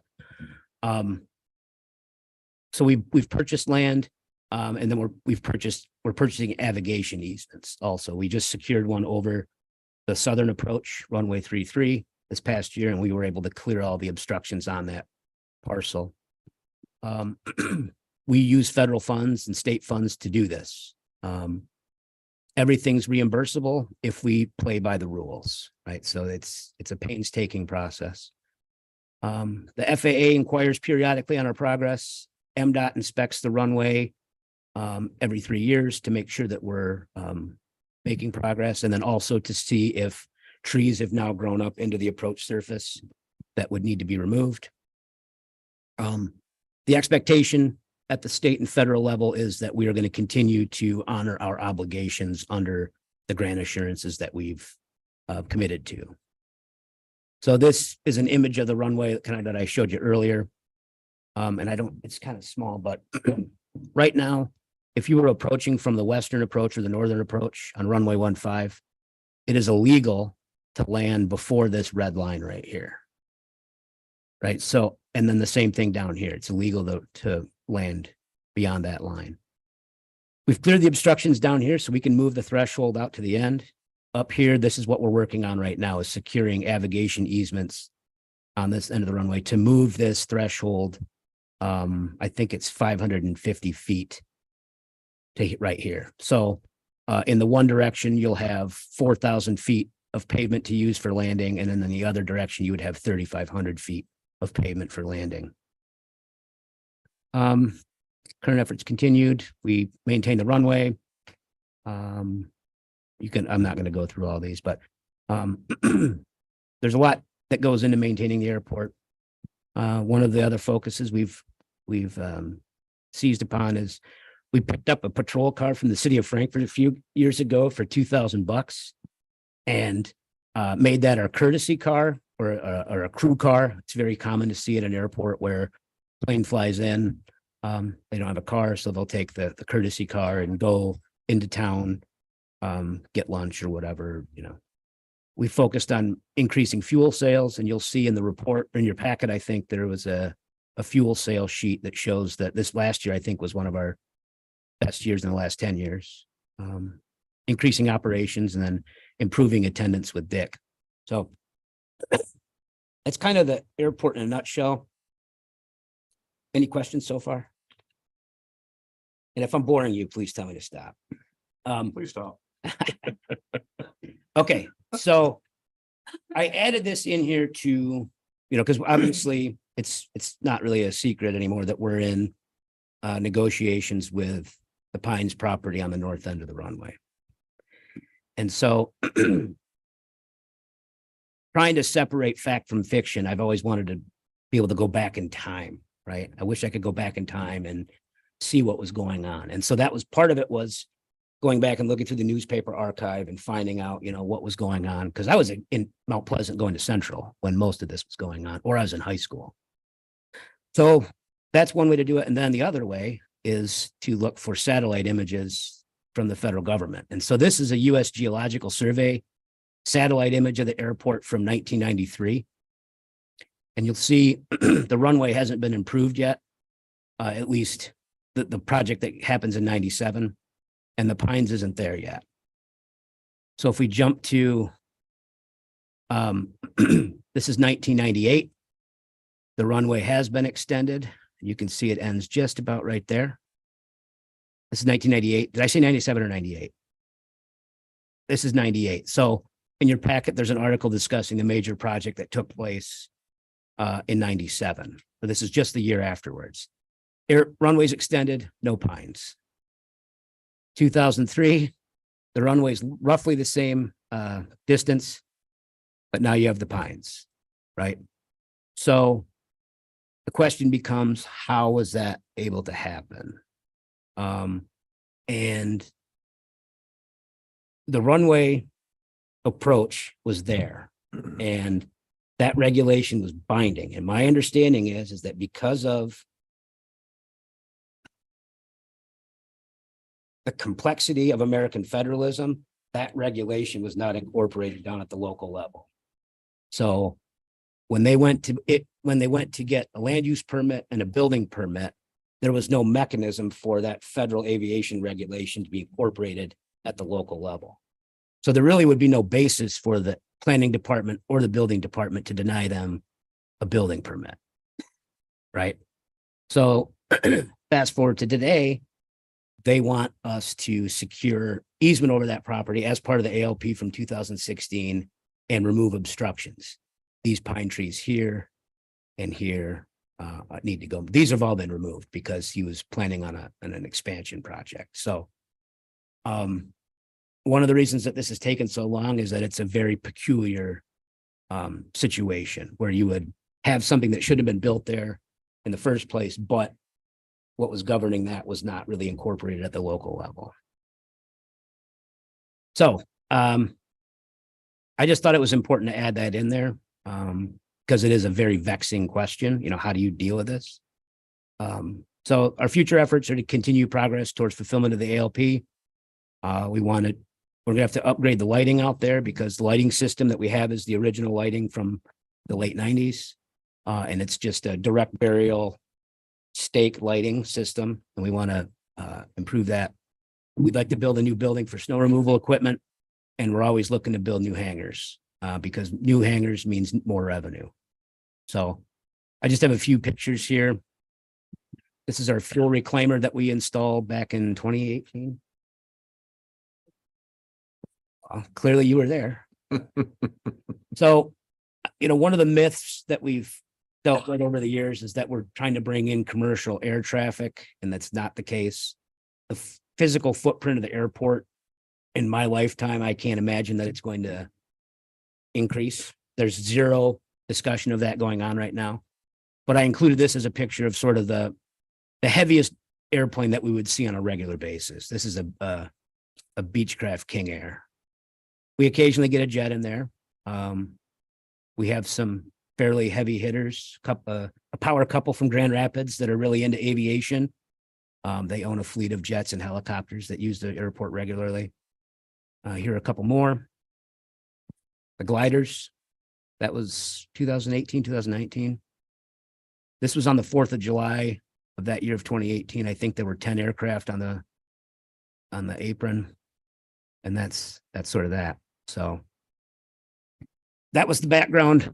The ask today is for us to borrow on an as needed basis from the DTRF to allow us to continue cash flowing operations until we can submit for reimbursement. And we're racing right now to get everything to the Michigan Aeronautics Commission by October 30th, because they meet on November 15th. If we get it to them by then, they will rule on our request, and then we will receive our reimbursement, and then the county would be reimbursed right after that. If we don't make November, then the Aeronautics Commission meets every 2 months, so they won't meet again until January 15th. And then that would push it out until February or March. But we're confident that we can get on the transfer list for November. So that's really what the ask is. I don't think we're at zero yet in the coffers, but I didn't want to start bouncing checks, as we're approaching the finish line. So yeah, there's that. What's your not to exceed number? Well, I mean, I don't know. We said 150 last time, but we're so close now that, it would be less than 50,000. Like I said, it would be repaid once we get reimbursed. So we're slated to get reimbursed $150,000 roughly. We will owe 5% of that. So we'll only get back 142.5. Which we eat that. That's what we've been using the fund balance for out there, is to pay for the local share. But then we would have back anything that we expend on this project will be reimbursed 95 cents on the dollar. Not that this has any bearing, but over the years, how many casualties at the airport? I don't know. A handful. There have been, there was a plane, a twin engine airplane that took off back in 2008. I think Kyle Rosa responded to that accident. The guy's plane ended up in somebody's driveway off of Palchik Road. It wasn't a fatality, but it was definitely I'm sorry, fatalities. Fatalities. Yeah, it would be Doc Willoughby and Kramer. That's and actually, yeah, that's early 80s. Yeah. So, it's a danger, and that's really what clearing the approaches is all about, is just layered safety, building in wiggle room in case somebody's on approach. The 4 critical phases of flight are the most dangerous: takeoff, landing, approach, and climbing. So, Doug, who's the former manager, current assistant manager, he flies professionally, lives in the community here. He explained it to me with a twin engine aircraft, if it loses one engine, it doesn't lose 50% of its thrust. It actually loses 80% of its thrust, because you have to throttle back the other one so you don't spin. So with that in mind, you need room to maneuver potentially on takeoff or landing. So the goal is safety. So. Any other Anybody else? questions? I've got one. Actually, this is more coming from Art. Okay. He'd asked you before to come up with the figure that the airport owes the FAA and those things. You know, it's not sure exactly where we want to head. And I think he's very concerned about lawsuits, and For sure. this is gonna be a bottomless pit type situation. And you know, those easements, I would think somehow you could, if you can obtain those, you can lock them in perpetuity. I don't know, They're recorded with fact. the deed. I mean, they run with Yeah. the land. but obviously you as the airport authority extended the runway, which may have caused some of that, or no? Am I Well, I mistaken? mean, the extension of it did put other properties in the way. I mean, that ultimately Right. was what fueled the backlash. Because I think even though it was pretty well documented that this was the direction that the community was going over the span of like 10 years, I think until it starts happening, people say, oh, wait a minute, you know, so the footprint of the airport today is what it's going to be. There's no plans to go farther. No, I mean, to the north, Oh, I mean, I'm to the I'm north. concerned about property owners too. Oh, for sure. No, and it's not something that I enjoy doing. You know, I've been working on this parcel acquisition for the north and the south end since 2019. And we were working on it before that, but this process started in 2019. So it's very labor intensive, very time consuming, and the process is tilted in favor of the property owner. You know, this cuts right to the core of America, right? Life, liberty, pursuit of happiness. Personal property rights. Thomas Jefferson got the idea from John Locke, who said, you know, natural rights are life, liberty, and the pursuit of property, right? So you're talking about taking away a portion of somebody's property rights for public use, right? Eminent domain. It is in the Constitution, and there are a whole series of statutes that govern the process of fulfilling that. So it's not something that's really like something that I enjoy. But if we want to have the airport and we want to maintain good standing, we need to do these things. Were you able to come up with a figure that was? Well, I provided to you screenshots from MDOT Aero that include, I think it should be in your packet. I don't know if it made it in there. But every grant that we've received at the airport since the 1990s. And We would hold all that? the estimate, well, what I added up was $5.5 million. So I don't know. The only time that a community has given up an airport, so to speak, through not wanting it, is Canton in the state of Michigan. Canton Plymouth Airport is run by MDOT, and I don't know how they fund that. My understanding is that I actually don't know how they fund that, but MDOT, they do run that airport. I worry about liability for the county. Sure. And this is an airport, in my opinion, Mhm. that should have been funded and handled by Frankfurt alone. And because I watched Thompsonville, I mean, it's not. We have Manistee and we have Traverse City. I just don't want to get into constant lawsuits and everything else. Mhm. So I guess that's my concern. I want to be reassured that we're going the right way. And I mean, it is where we are now, so. this is in pursuit of a negotiated settlement. So if we can continue to pursue what we've already agreed upon, then there's no liability. Are you able to share the purchase price? I think in the Property. email I sent to you, I did. It's 1.47 million is the Oh, settlement. okay, yeah. Is the bond. judgment. So it's a combination of we're pursuing a judgment bond. We have grant money that goes into it. And then we've already made an initial good faith offer of $195,000. So all told, it's just shy of $2 million that the property owner will You're receive. confident the airport can support those payments? I mean, the bond sheet that I gave you is predicated on our $150,000 grant entitlement from the FAA. So as long as Congress continues to reauthorize the FAA spending bill, and as long as the AIP program exists, we're entitled to that money.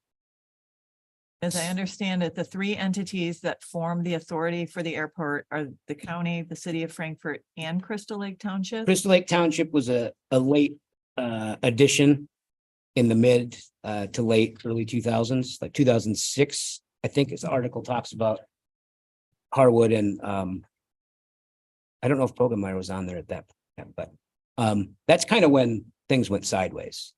At one point, the Dow family, my understanding, I don't know if I should be dropping numbers, but they were donating 50 grand a year to the airport, no strings attached. That's why it's called Dow Memorial Field. All told, I think they contributed like $600,000 to the airport. And when Crystal Lake Township entered the program, and that, I don't want to call it a regime, but that board, they told the donors that they didn't want their money anymore. So when I got on board at the airport authority, I mean, we were storing boats in the hangars out there, which is a direct violation of the grant assurance. FAA is in the business of airplanes. They're not in the business of, boat storage. So. Okay, so help me understand this correctly. Currently, the airport carries no debt liability. I mean, we don't have any outstanding There's obligations. no, that's what your audit said that you Yeah, provided. I mean, we have, There's yeah, nothing, but we don't have this- any car loans. This bond purchase this property will create debt. Yeah. And all three entities will be liable for that debt should the airport not be able to make their payments. No? I don't believe so. So in 1996, when the MOU was established between the county and the city, it said that those two entities, if one pulls out, they have to pay their portion of the outstanding obligation. When Crystal Lake Township was added in, that MOU was never amended.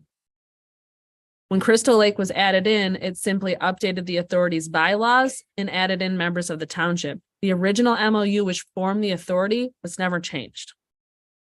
So they are not liable, just the county and the city are. I'm waiting It's- on that legal opinion. It's something that we should revisit Absolutely. sometime.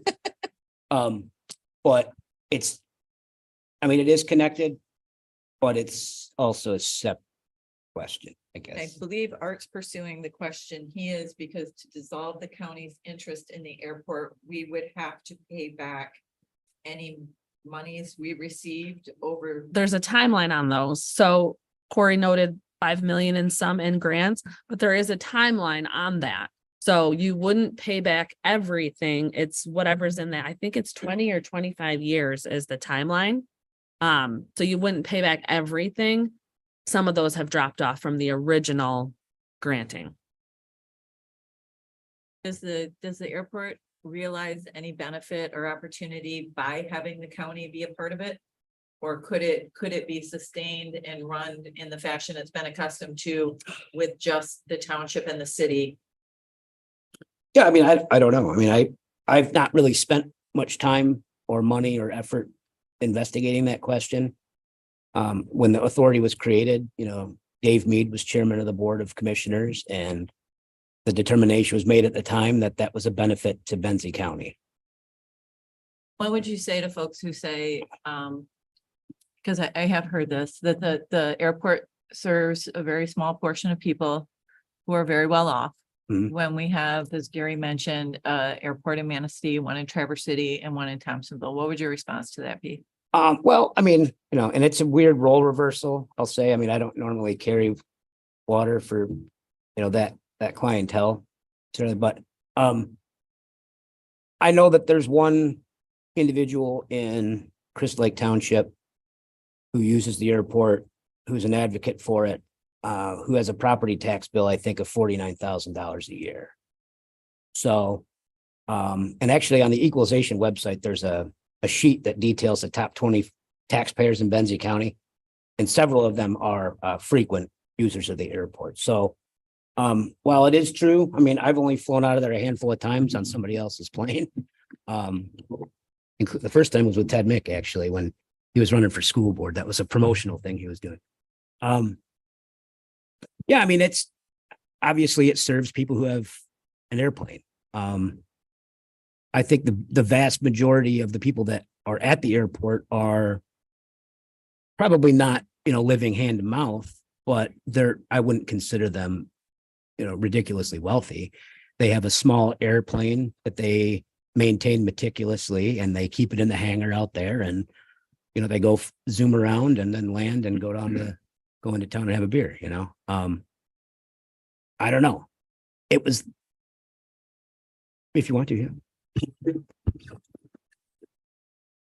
Along with the people that use the airport. One major thing that pops up in my mind in the last 7 years, and I wish I had an accurate count of this, but let's just suffice it to say the people that end up on a helicopter or a King Air or something to go to University of Michigan down there for a medical reason or Grand Rapids or something like this, I would say that our airport is pretty good and it's needed. The helicopter, the Coast Guard, the medevacs, everyone uses the airport there to transport people to the better hospitals in this state. I hope none of us have to participate in that, but it's a nice thing to have if you do. I don't think that the board is saying disband the authority and get rid of the airport. I think what they're focused on is the county's role in that and the county's liability in that. I don't think anyone says close the airport. Absolutely not. I mean, maybe there's a guy out there. But I think what we're focused on here as the county is our role in the liability and our role in general of the airport. That's my understanding. Those grants that have to be paid back, is that only if the airport closes? Or is it just if the authority membership changes? That's a question that we're waiting on answers for. You said that the bond schedule that you have here is dependent upon that money. But don't you currently use that full pot of money every year? What services or what improvements are you going to forgo now to pay this bond? Well, ultimately that is the challenge. Yeah. So we've used it every year within the last few years because, and we can't use it for services. We can only use it for like projects. So, it is an open question. My long-term goal has been to approach the individuals that utilize the airport that were lined up back in the late 90s to fund the maintenance and operation of the airport so that taxpayers didn't have to fund it. And the taxpayers have been generously donating $12,000 for each unit to the airport to fund the administrator position. But before that, it really never received any county or city or township monies for the improvement or operation of the airport. I mentioned that the previous board ran off most of the donors in the early aughts or the late aughts.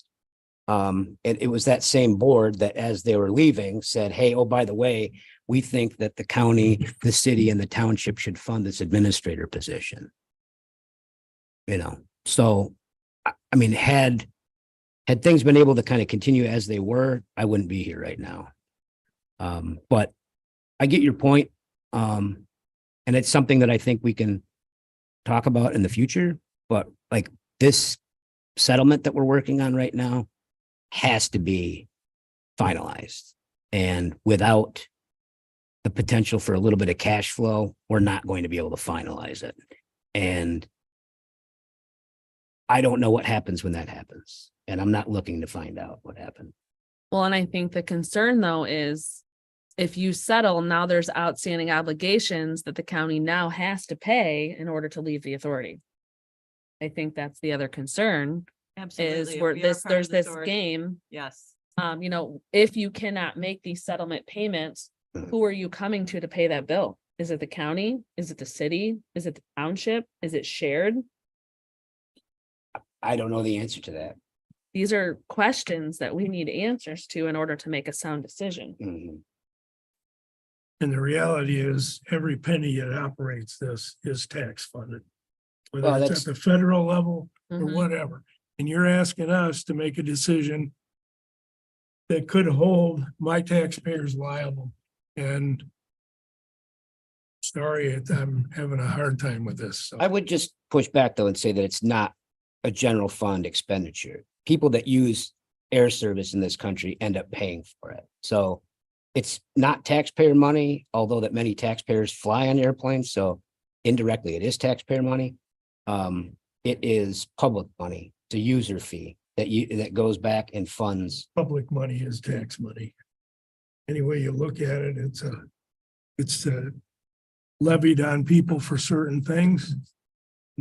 It doesn't necessarily only affect people that fly. It affects everybody. You and I'll disagree on that, so. Thank you, Corey.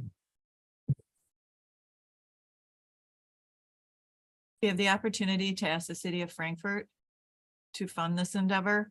I mean, that's gonna be the next stop, and then probably go to Panhandle somewhere at a golf course. But what about Crystal Lake? I mean, if they're part of the authority, Yeah, well, their involvement was not based on wanting to promote the airport. And so, well, I mean, the MOU to form the authority was never changed. So technically, are they part of the authority or they just part of your board?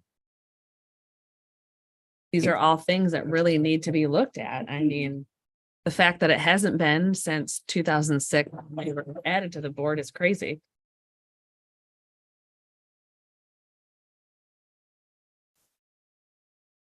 So the question is does the Board of Commissioners support allowing funds from the DTRF to help pay authority bills or not? In the event that we do allow that to occur, does that prohibit us from exiting the airport authority in the near future? If there is a settlement reached for this bond that now creates an outstanding obligation, and an MOU that formed the authority specifically says members who leave the authority shall be obligated to pay outstanding obligations, their portion of it. So if there's a bond for $1.47 million, if you want to leave, you have to pay your portion. Which would be half, So the question, let me because there's rephrase only the two people. Okay, sorry. Maybe. is borrowing from the DTRF contingent upon us being in the airport authority? No, So in essence, if we do approve lending from the DTRF, the airport authority, we still could pursue adjusting the airport authority to where the county is no longer part of it. yes, but the purpose of borrowing the money is to reach the settlement, which now the bond comes into play, which is an outstanding obligation of the authority. And it says if, to say the city wanted to leave or the county wanted to leave the authority, they have to pay their portion of that outstanding obligation. Okay, so in other words. So they we could would leave. have- Yes, absolutely. We would County have can leave. to act quickly then if we wanted to do it. Correct. Thank you. That answers. The county can leave at any time. That's, it's just a matter of, does it make sense? Is that something we want to pursue? And if it is the county prepared to pay a chunk of money to do it? So Corey? well, I think it This- also requires 2/3 of the board of the airport authority to allow a member to leave also. Never read that. So does the airport authority benefit from having the county participate in it? I mean, I don't know, it's two of the 7 members. I mean, I guess I don't know. I mean, how do you quantify benefit? Financially, I would say, yeah. Because you have somebody that's liable for the costs. Well, they still would have somebody liable for the cost if the county pulled out. They still have to sit. Well, yeah, I mean, it would be just like Thompsonville, where the village is the one that owns the airport. Yeah. But it's beneficial to the airport to have somebody else accountable in case there is a default or there is a problem, and That's where I'm having the issue. Just my opinion now. So, No, and that's why, like I said, if things had broken differently in previous eras, this wouldn't be necessary, Is there, but well, you're concerned about cash flow, so you don't have run out of funds going forward. correct. Doing the settlement, is there a timeline on that? Yeah, I think the funds have to be dispersed by January 5th. I think they need to have money in hand by January 5th. Okay.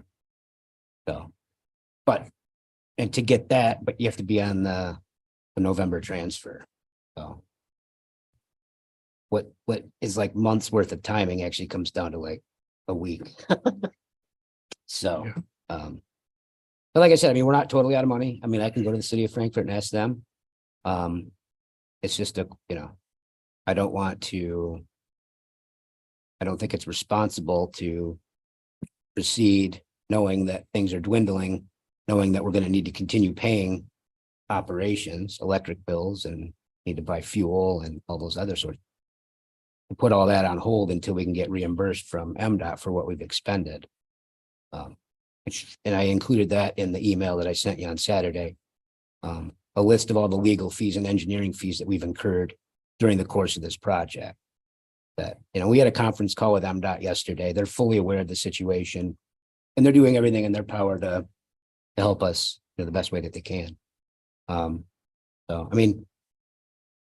Before any liability would fall back on the 3 units of government, I would be having conversations with MDOT and the FAA, because this is not a local pursuit. This is not something that we thought up and say, you know what, we should, do this and do that.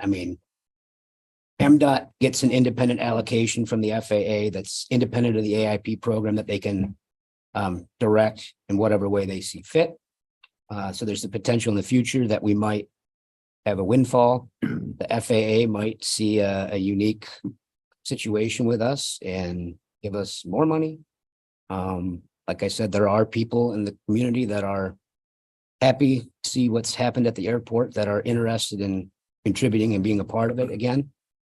But they want to make sure that when they donate $600,000, the entrance sign to the airport that has their name on it isn't left to rot off the posts like it was when I took over.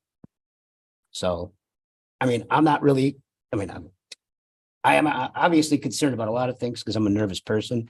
But in this case, I don't really have I'm not really concerned about creating some monstrosity. The other thing too, you want to keep in mind is Corey could go to Frankfurt and Frankfurt says yes, and that bond is settled and still liable. there's, yeah. So, I want to see some other players in the game. And we feel like we're always the own. They always come here first. I to say the least. don't want to get personal, but my people have nothing to do with Frankfurt Airport. Right. The people I'm responsible to as a commissioner. Right. They might come over and drink at the brewery or and hang out or something, but 9 times out of 10, they're gonna go that way. Right. But I think that's also a distinct advantage of living in that part of the county. Living in sure. Elmira Township and Inland Township, Cherry Capital Airport's what, 25 minutes? Moyer's 12 minutes, Yep.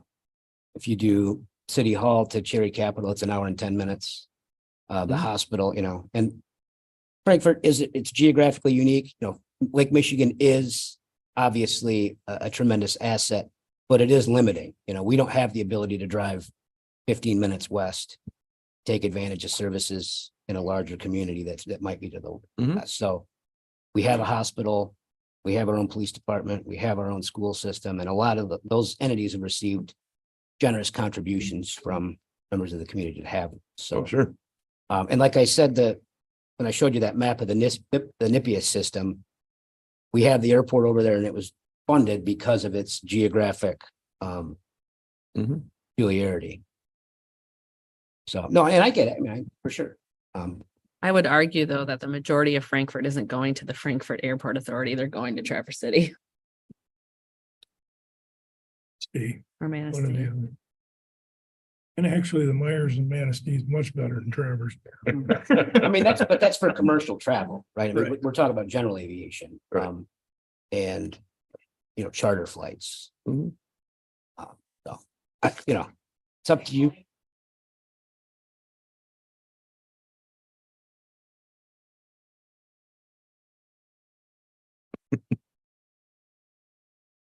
And getting back to the point about coming here first, you know, the treasurer's office is the treasurer for the airport authority. That is the in-kind contribution to the airport authority when it was formed. The city of Frankfurt offered meeting space and record storage, and I think, you know, copying stuff if need be. But knowing, because I was a commissioner and having Shelley there, the DTRF was something that we had talked about. So, yeah. The county also allocates $12,000 in addition to that in-kind piece of it. Manager. Yeah. All three of them do. Yep. Right. So.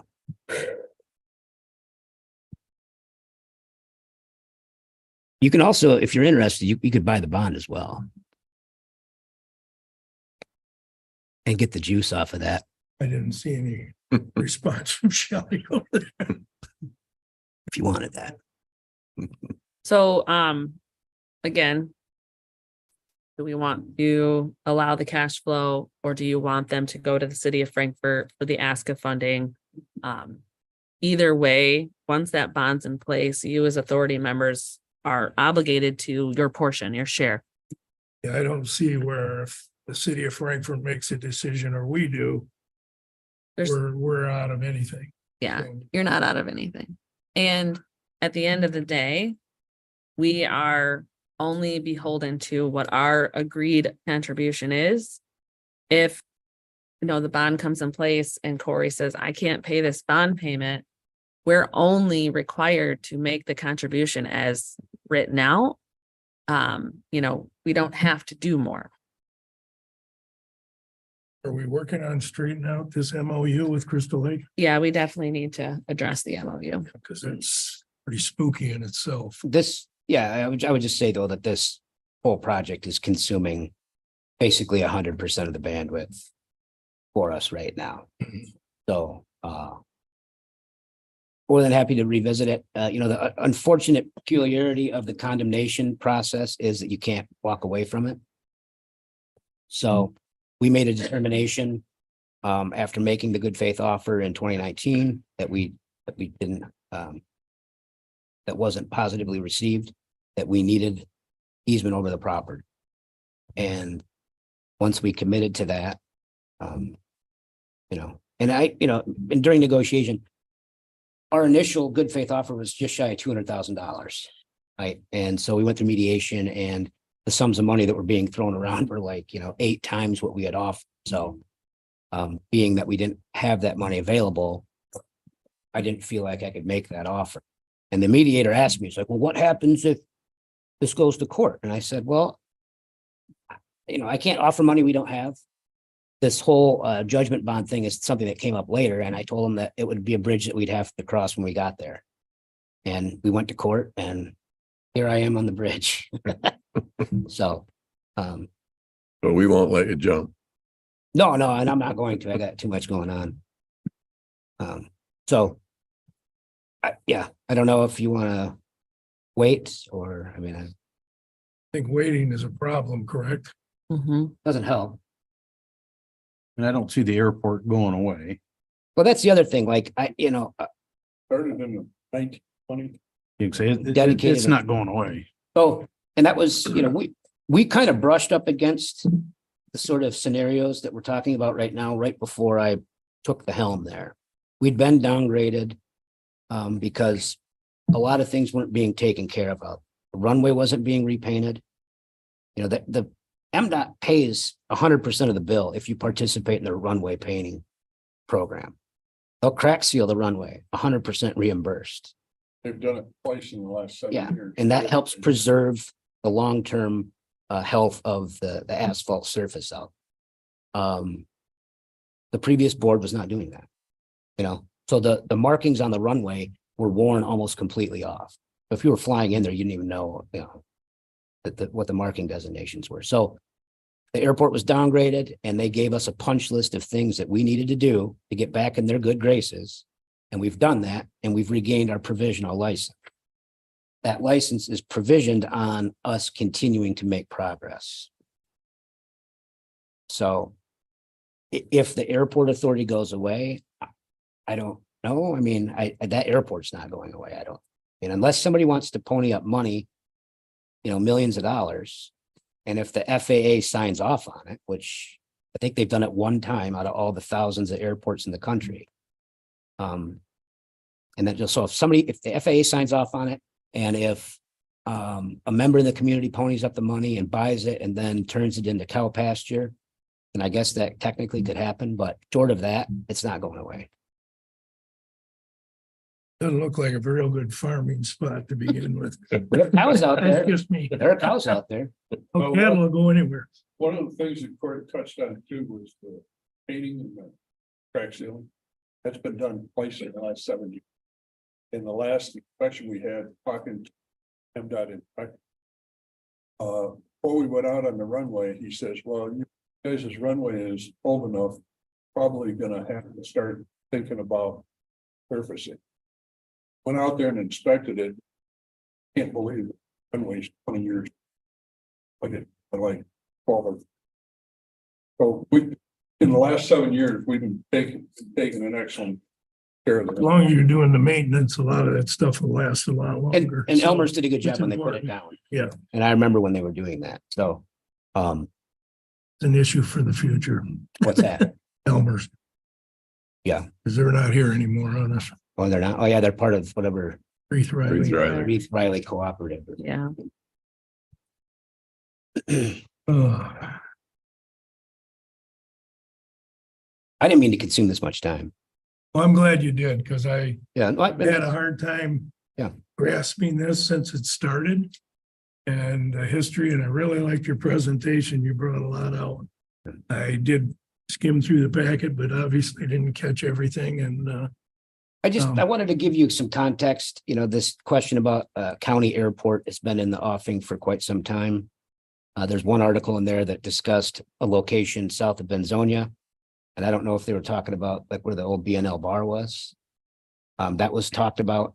Thompsonville was talked about. But, you know, back when this was all being discussed, Frankfurt really was the economic center of the county. Right. With the Ann Arbor Railroad, manufacturing. Got to get boats back. Well, if Griner had his way, he's steaming again. Yeah, I think that the airport has the right people sitting in the right positions. I commend you for the progress that you've made. I think as a county commissioner, I need to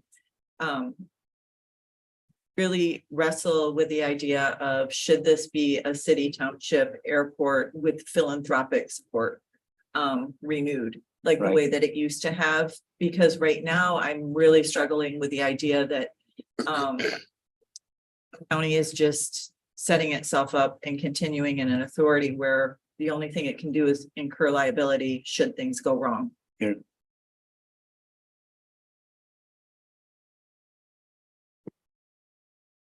Put your commissioner hat back on. Okay. No, I get it. Oh, for sure. Right. I think I've said all I can say right now. We're continuing to shop around the bond. Talked to Carrie yesterday, our attorney, Carrie Zeitz. Not to forget one K Zeitz and Cousin. is it cousin? Okay. But it's kind of confusing when we were emailing back and forth, keeping all the K Zeitz separated. Yeah. That any private citizen can buy that bond. My preference is to not have a financial institution buy it because I don't like the 10-year minimum. It's a 15-year bond, but there's a prohibition against paying it off before 10 years. I don't like that. So it's possible that we could find an individual in the community that would be willing to assume that note. And then as monies become available, we do have an additional revenue stream. And I shouldn't say revenue stream, but a grant stream as part of the bipartisan infrastructure law.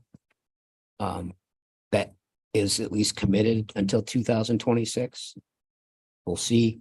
But that we could be on a fairly accelerated repayment schedule. It would take everything that we have, but we could get to pay off in like 5 years. That's without having any sort of community buy-in or private donation. Right.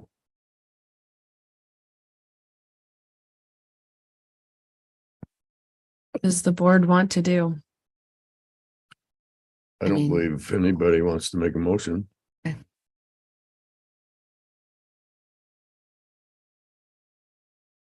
Gary looks like you might want to. Okay.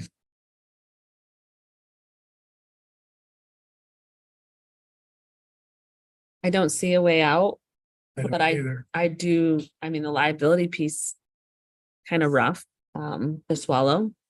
But I don't see a way out, honestly. I could consider helping with this if Crystal Lake and Frankfurt were involved. But I want them to have some commitment as well. Right, and that's been the challenge, is the three different entities that have 3 different fiscal years, I think, and 3 different, just, Pain.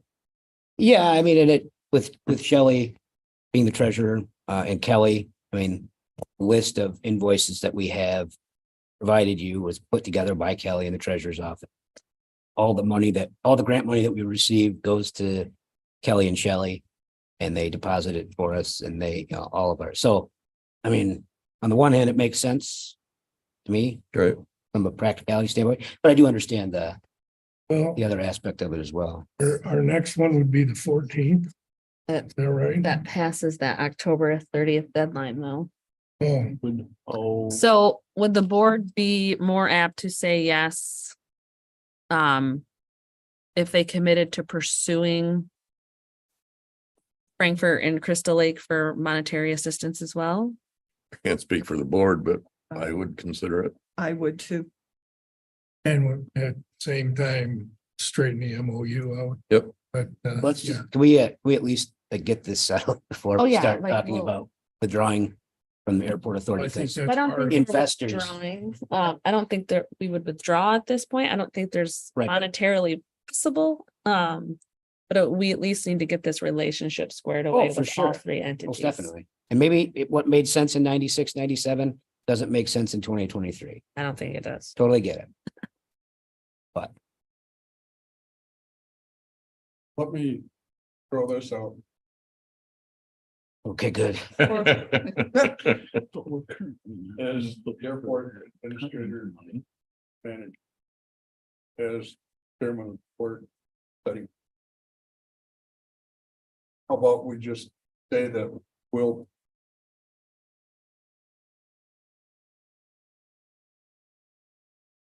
Done quite a bit in the last 7. Others, so, Yeah, surprising friendship. yeah. Just threw you under the bus. I don't, did you come in? I would like to make that part of the motion, if I make the motion, that they would be allowed to borrow from the DTRF. And do we have a not to exceed amount? 50,000, 60,000?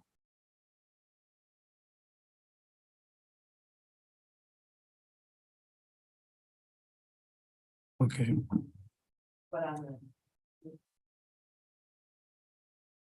up to 150 with the 2 other entities, Crystal Lake Township and the city of Frankfurt. Their buy-in with what it's being perceived or proceeding with. I know that doesn't make a whole lot of sense. What'd you come up with, Tammy? I was writing down what you What were about a saying. deadline of when it should be paid back? That should be added to your motion as well. Oh, okay, plus payment back within 10 years, No, less. What are we looking at? 2 months? like 3, 12 months? I- Is that too long? I don't, yeah, I would say within your 6 date? months. I That it mean, has to be. because they're either going to get money hopefully in December or it's March. I mean, 6 in a city months six tops. months. I mean, 6 months. and if you want to charge us interest, I mean, You don't get, you want Up to Shelley. to, what's that? you don't got the money to be charged interest. Thank you. If there was any clarity to that mess or not. I would add to the motion to, I should have just wrote something out, right? Yeah. Mhm. I would add to the motion as well that we will pursue adjusting the terms of the relationship of the 3 entities as well. Once we kind of get to a spot where they can breathe, we need to sit down and talk about, 30, you mean? Is that you know, what like the mean? terms of the arrangement. See what Tammy came up. She came up with something crafty. Okay. That the Frankfurt City Airport be allowed to borrow from the DTRF in the not to exceed amount of 150,000 with Crystal Lake Township and City of Frankfurt their buy-in. Oh. With reimbursement in 6 months, pursue adjusting terms of arrangement with the 3 entities. I think I scratched the buy-in from the 2 and that thing at the bottom. They be pursued to be part of a cost share. Something like that. Equal, sure. Equal cost share, yeah.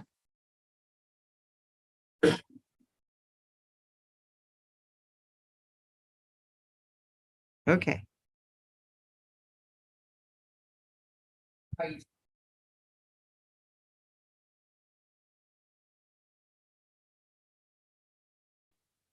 I think we're approving the loan.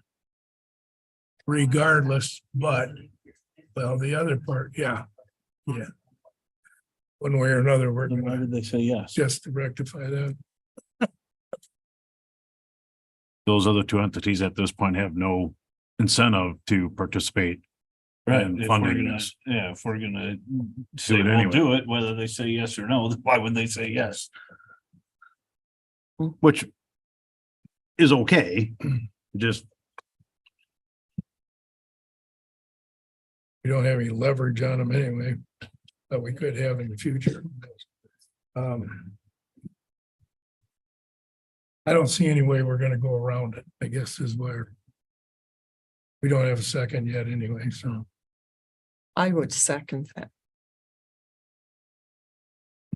Can I just make one last comment? I just want to reiterate, when I became chairman in 2016, I met with the property owner at his facility. And we talked about life living next to the airport. And he said, Corey, we don't mind the airport. We love the airport. You know, but I'm not opposed to it. I just need to know. That was, and I told him, okay, I mean, I can't guarantee you an outcome, but I can guarantee you a process. And I wasn't fully aware of the process at the time. And I wasn't really aware that he was saying the exact same thing 10 years prior to that. You know, I need to know. What we've negotiated is resolution to that question, right? Is it good for everybody? I don't know. But it's an answer that provides him closure for what can and can't happen on that parcel. It provides just compensation for the taking. And it allows him to move on with his life. It took 17 years. But that's what we've been working towards. So this has no bearing, but what's the annual traffic in a day or in a week or on the airport? I mean, I think we have estimated about 4,500 operations a year at the airport. It's hard to keep track because, you know, they can land at night. Mhm. I don't want to have Dick scanning 24 hours of surveillance footage, but 4,500. It was a lot higher previously because the gliders were, you know, one glider ride counts as 4 operations. Flyers are quiet. Not the tow plane. Well, I understand that. We're talking about tow plane. Right. But yeah, about 4,500 operations a year. And that's the way it's used right now is largely the way it's going to be used. There aren't any designs on, because of the proximity to Blacker and the proximity to Traverse City, there isn't a demand for scheduled air service.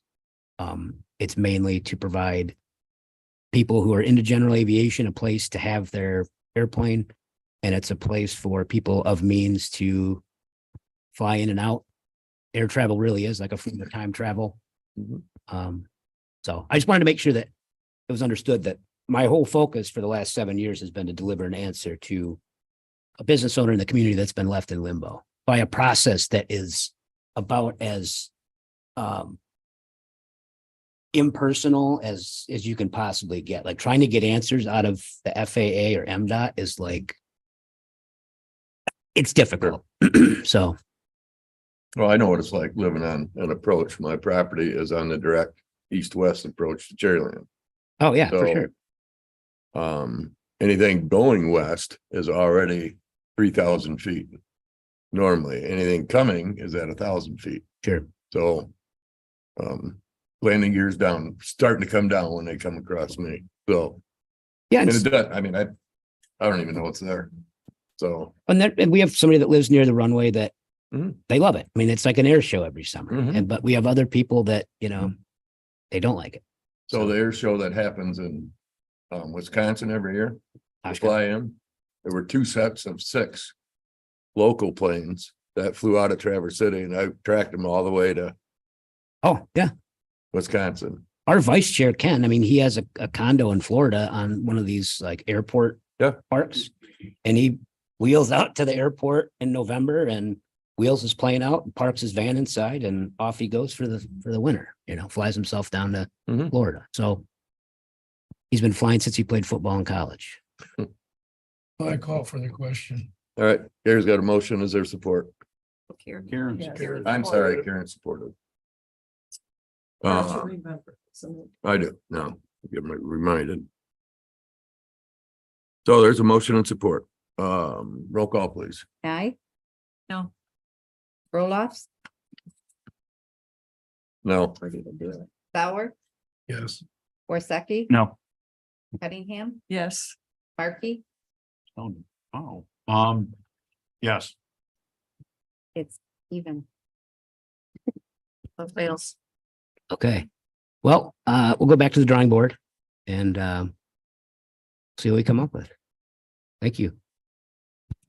not saying no, just no today. Thank you, guys. We should look into that. Yeah, I mean, it's just a question. Is the company gonna, or the voters gonna? We gotta talk.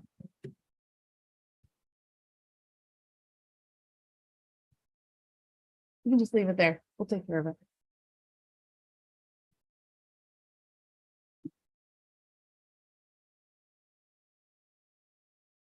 That's the end of action items.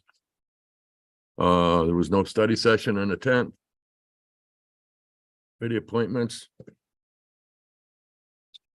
Sorry, commissioner reports. No excited. I had minimal last month, so or in the last 2 weeks, Village Lake and we did have a ad hoc meeting, myself and Gary and Rhonda. And something else, but nothing that really left a mark, so. Art's notes are in the packet. Karen's are in the packet. Yep. You have anything you want to share? Nope. Rhonda? Thank In you. the packet. Tim? Oh, you're not? Sorry. Good, go. Oh, that was. Did Karen did you want to, because you just listed where you were, you didn't list anything about your meetings. Nope. We're good. Okay. Thank you. I attended the Village of Beulah meeting. They're attempting to secure bids to remove the spoils from the Cold Creek. One bid has been received, but it's very high, so they would like some more. Eagle was called out to investigate a complaint about riprap on the shore of Beulah Beach. They were not in violation of anything, but while they were investigating, the Eagle representative noted a large concrete mooring in the water, which does require permitting to use. So they'll have to start that process. There was a long discussion regarding Title VI requirements and implementation of those. And then there was really great news that Eagle has awarded the Village of Beulah a $2 million grant, and that agreement was approved. It wasn't an application. The grant agreement was approved. This is for their sewer project. And the grant requires no matching funds and can be used on the front end of the sewer project, which is fantastic news because the village has expended large amounts of money just to get this ball rolling for the things that they have to do. So it was a surprise, great news. I attended Benzonia Township. Their new playground equipment has been installed at Memorial Park. If you have kids or grandkids, take them there. It looks fantastic. It's new, it's modern. The old wood playground stuff has been totally removed, and it's a great spot. And you can literally walk around the kids playing on the playground on the new walking path.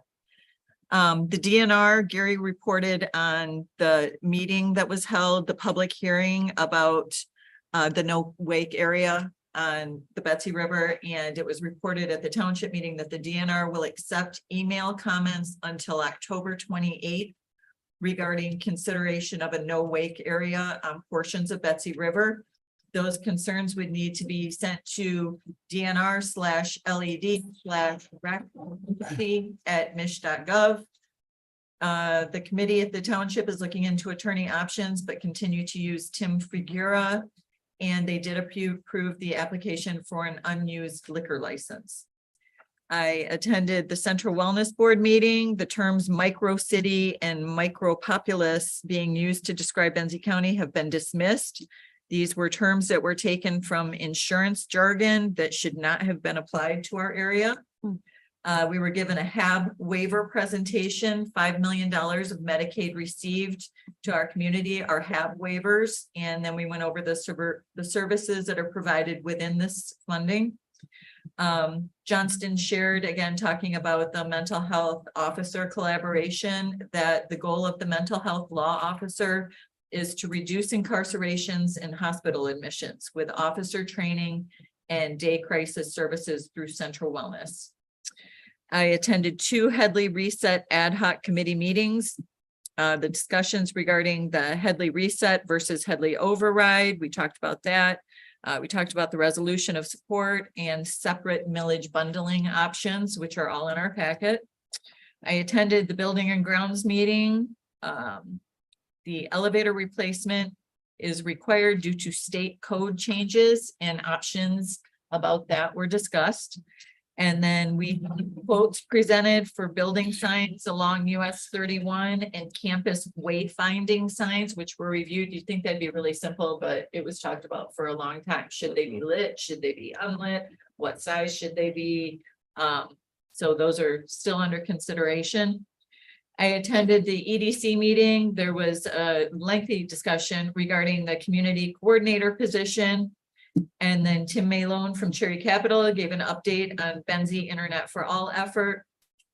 The Robin Grant project area was challenged, and ultimately the award was reduced from 10 million to 8 million, as Weldon and Colfax townships will be served by a Centec. I attended the joint court committee meeting. We approved reestablishment of the Community Corrections Board. The board will support stronger pretrial services such as risk assessments, pretrial testing, substance abuse assessments, and possibly a tether program. The Community Corrections Board is established. It's already in place, but it hadn't been utilized since grant funding was lost in 2015. There was a lot of support in the room to reestablish this board, so it was approved. Committee approved adopting a paid time off policy to be included in the court's amended personnel policy. And there was a discussion regarding the update of the court and the governmental center security. Judge Thompson offered very positive comments regarding the changes that have been made, and I wanted to share that with you. And finally, yesterday I attended the MAC Health and Human Services meeting, there was a presentation on the Michigan County Medical Care Facilities Council. Facilities in Michigan, 34 are county owned, 450 are privately owned. They presented stats on reimbursement amounts, which are still based on 2018 costs. They discussed staffing and nursing shortages, and they presented stats supporting county-owned facilities being high-quality providers. That's all I have. Let's go ahead and vote. Thank you. Busy girl. Questions? Tim? The Homestead Township Board meeting, they approved getting a new electric sign out front of their township hall. So hopefully I don't have to go out there and change those letters around anymore. They're looking to streamline their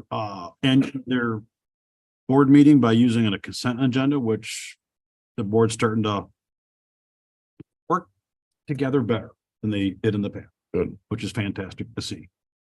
The Platte River Park, they're finishing up work as fast as they can before the snow flies. This year they've added a paved driveway and parking lot, bathrooms, a kayak launch, and fishing piers. So, they still have a lot more stuff they want to do. They're looking to incorporate a walk path between the park and the village Where's that access at?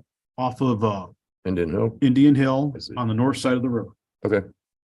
If you haven't had a chance to go down there, it's coming along nicely. I've heard. It's going to be a great addition to the community. Good. The access points to the river are handicap accessible, so that's something that we don't have a lot today. Couple more notes on the Central Wellness Board that I attended with Rhonda. They're done with the reorg. It went well. We did discuss Northern Lakes community mental health a little bit. If you guys didn't see in the news, they were the victim of a phishing scam, and they lost a large amount of dollars in the process, somewhere in the neighborhoods of $280,000. So just people be aware that that's still going on. Be careful. And that the behavioral health home, which has been very successful for Central Wellness, they're adding juvenile, adding the kids. That's big. Yeah, I think it changed in 2019 or 20 that they were able to. So that's coming, and which is fantastic. I attended the LEPC/LPT meetings. Rebecca kind of reported on it already. We're continuing to work through the annexes of the emergency action plan. Kind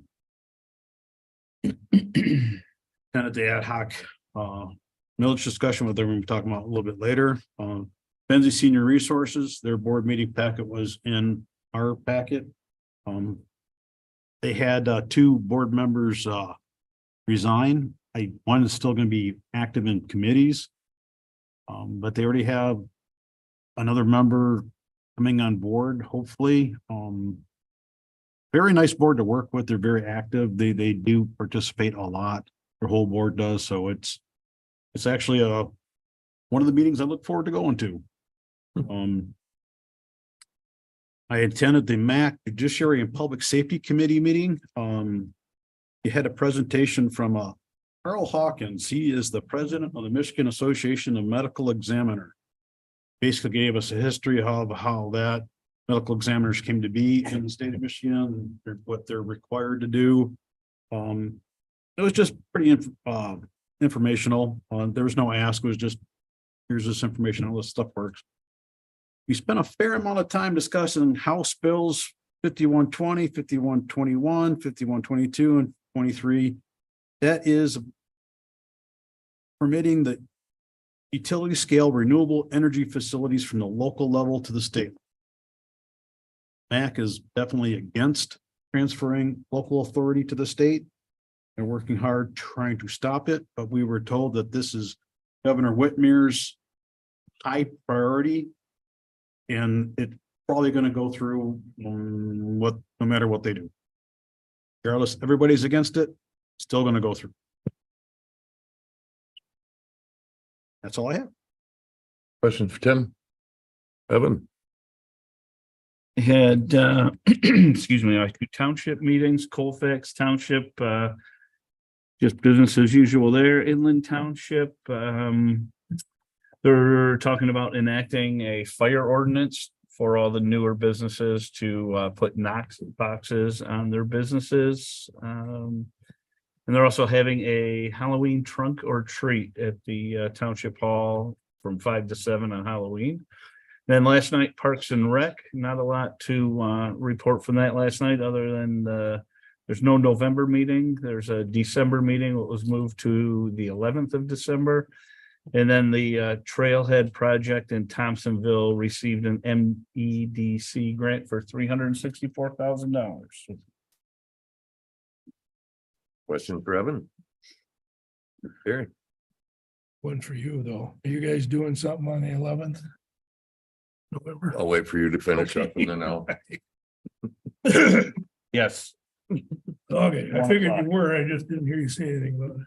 I have in the past, but I will again today. Attended Buildings and Grounds with Rhonda and Bob. Mm-hmm. Attended the School Resource Advisory Committee and did bring up possibility of them applying for the opioid dollars, and both superintendents were pretty receptive to that idea, so hopefully we'll get some input from them. Going court, the only thing I'd say about that was Judge Thompson was pretty adamant about that he's not asking us for more money and to do this operation, and I've never seen that many people at a joint court meeting. It sounds like it's a good process, and I believe it was Wexford County already is doing that advisory group there, or the Community Corrections Board. So that was good. Village of Alberta, looks like they plan on being done by early November. Water and sewer, they've had some backlash. One of the residents said that he has had leaks in the basement and off and on all summer. And they came along and repaired one of the spots there, and darned if it didn't stop. And to kind of expand on what Tim was talking about, the local control issue, I'm getting emails and ask for resolutions, all my townships. The only one that hasn't is Weldon. I don't know that a resolution would do us a whole lot of good. It couldn't hurt, because MTA's against it, MAC is against it. Obviously, it means nothing to the governor, and that's a shame, because I don't know. I guess the key is follow the money. And the other question I had, because we haven't heard anything in a long time, after we bought the body scanner for the sheriff's department, I haven't heard any input or output. Has that helped? Is it doing the job they thought? You don't mind? Absolutely. Morning, it's still morning. Thanks for No, that. thank you for asking. The body scan, we just got all of our people trained up in the last week, where everybody was trained to operate the body scanner. We have now everybody in the jail has been scanned that was currently in the jail, and everybody coming in now is being scanned in the total body scanner. I don't have any stats to present you, because we're only in about a 2-week period that we were fully operational with everybody trained. Every road patrol deputy now and every corrections deputy is fully trained in. We did utilize it to assist the state police about a week and a half ago with a in custody narcotics buy bus. You may have seen it on the news. It had occurred in the city of Manistee with their project there. We assisted them originally to use the body scanner when the female arrived, and we were going to use the body scanner. She stated that she was pregnant, but then we did use a female deputy to assist them in doing a strip search of her, which is authorized in certain circumstances and located a very large amount of narcotics on this female. Which really helped push their case, and they made several more buys and arrests based on that. Thank you. I Does that appreciate answer your it. basic question? Yeah, I just, for some reason, it dawned on me the other day. I hadn't heard a word about it. I knew you were training, but takes a while. It is fully operational and everybody's trained up. More to follow. We'll give you Alright. some stats and hopefully some results. But safe. Thank you. Under sheriff, is it meeting your expectations and what you wanted of? The body scanner, so far so good. I really like to produce some numbers in the next month or two and see what we come up with and what we locate. For now, thanks. On the vehicle update, I'm sorry, real quickly.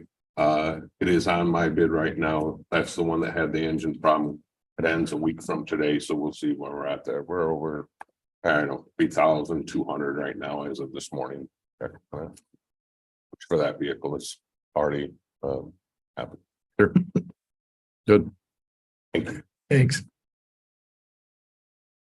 I don't Yeah. think DHHS was on your list of meetings. Is there any? Meets Thursday. Okay. Do you have any update since Nate Loop resigned? Is there any update on what's happening at the Maples? Or how they're gonna proceed, or are you gonna report after Thursday? I reported on last one or not. Yeah, I'll probably report after Thursday. I think they're getting closer to getting away from the traveling nurses. I think the objective is next summer to be completely local employees, I'm which more is huge. interested in his position. Is he gonna be replaced? Is there gonna be a search that's done or his? Well, as far as I know, they have to go through the process. Right now, she's still in the interim. They don't have to do anything. I have strongly encouraged that they go through a process. I too have not heard anything. Nobody's said anything to me. I reiterated my strong encouragement just about a week and a half ago to Gaylord. But I haven't heard. I don't know what's going on, but I've reiterated that they really should go through a process. Especially for that level of position. I can throw the question out there Thursday. I'd like to know. Yeah, thank Yeah. you. Anything else, Gary? No, that's it. So, Veterans Day, November 11th, 1:00 at Memorial Park. Colonel Mike Clark is going to be talking to everyone about what is Veterans Day. I'm going to recognize a couple of, I call them youth from our county, but 40 years old or 41, something like that. Both of them retired, both of them with military academy, college training. So I've reached out to both their dads to get permission from, to let the moms and dads know, plus get permission from the two gentlemen. So I think that'll be kind of neat. If we start getting into the younger folks that are retired military at 40 years old. I mean, that's a heck of a commitment. So, and they're both have been and doing great things. So it'll be interesting. It's like I said, some very good accomplishments from local kids representing Benzie County. So we're happy to buy that this year. No cannon, so don't worry about your earplugs. Bring a coat. That too. I shouldn't say it, but it hasn't been that long. We shoveled a foot of snow off there on Veterans Day. So I'm glad you're doing it again. Thanks. absolutely. Katie? Just a couple things for me. At our next meeting, November 14th, I just want to give you a heads up that we will have representatives of Paul Oliver here. So in the meantime, if you want to formulate some questions or, reach out to folks, we will have them here to really talk about the future plans of Munson Medical Center. Many of you probably read about it in the newspaper and such as to the plans that they have for the changes to Paul Oliver and making it more of a community hospital. And so they're going to be present on November 14th to answer questions and talk about that. So I just want to give you a heads up so you have time to think about what you wanna ask. We've gotten our second quarter report from MERS, and things look good. We brought in more money than we paid out in the last quarter, so that's a good thing. And if that trend continues, our actuarial will look really good as well. So that's great. Shelley and I sat down with a gentleman last week, with PARS, and we talked about this idea of, creating a fund to help pay our pension liability. It's like a trust fund. And so we're going to invite that gentleman to come and present to you in late November to talk about the program and what it means. The whole idea of it is it's to create a stabilization fund so that if we have a really big, dip in the market, our monthly payments to MERS might shoot up 50,000 a month. Well, that's a huge bite for the next fiscal year. But creating this stabilization fund would help stabilize the payments annually, making it easier for budgeting and that sort of thing. So it's an idea, it's a tool that potentially we could utilize for our pension, and paying those unfunded liabilities. So we're going to have him come in and just kind of talk to you about it and what it means. And, maybe it's something that we look at further and come up with, an idea. As far as other things go, our office is humming along. We're planning for next Monday. I think we're pretty well set. We will have the presentation up on the screen. I'll also have the presentation printed for folks. We will also have the booklets available for folks to take, the resolution, and I'll have food as well. So we're pretty well set for next Monday already. So no Halloween costumes though, because it's not Tuesday. Other than that, if there's any questions for me, we're just coming along. Do we have any booklets now for people? I think Rose has some, yes, but we're working on getting a big bunch for next Monday. Okay, but ahead of time to give to my 2 townships. You can ask Rose. Yeah. So the idea of having them available on Monday is for the townships to take stacks so that they have them. So For them to read ahead for questions. Yeah. Thanks. it is located on our website too. So Okay. you can point people to the website to view that document as well. Perfect, perfect. We do try to keep things online. Our office does. We're always adding things online. So Thank you. yeah. Katie, with the presentation from Paul Oliver coming, Yes. will they be prompted to give us their position on our EMS presence in Frankfurt? Because it's my understanding that there was negotiations on the table and then those negotiations died. It would be good for commissioners to know definitively where Paul Oliver stands on that issue. I can ask them to be prepared to respond to that. Yes. If everybody else agrees, I would like to know. I would like to have that. Okay. I will ask them to be prepared to respond to that as well. Specifically. Yep. Any other questions? No? Okay.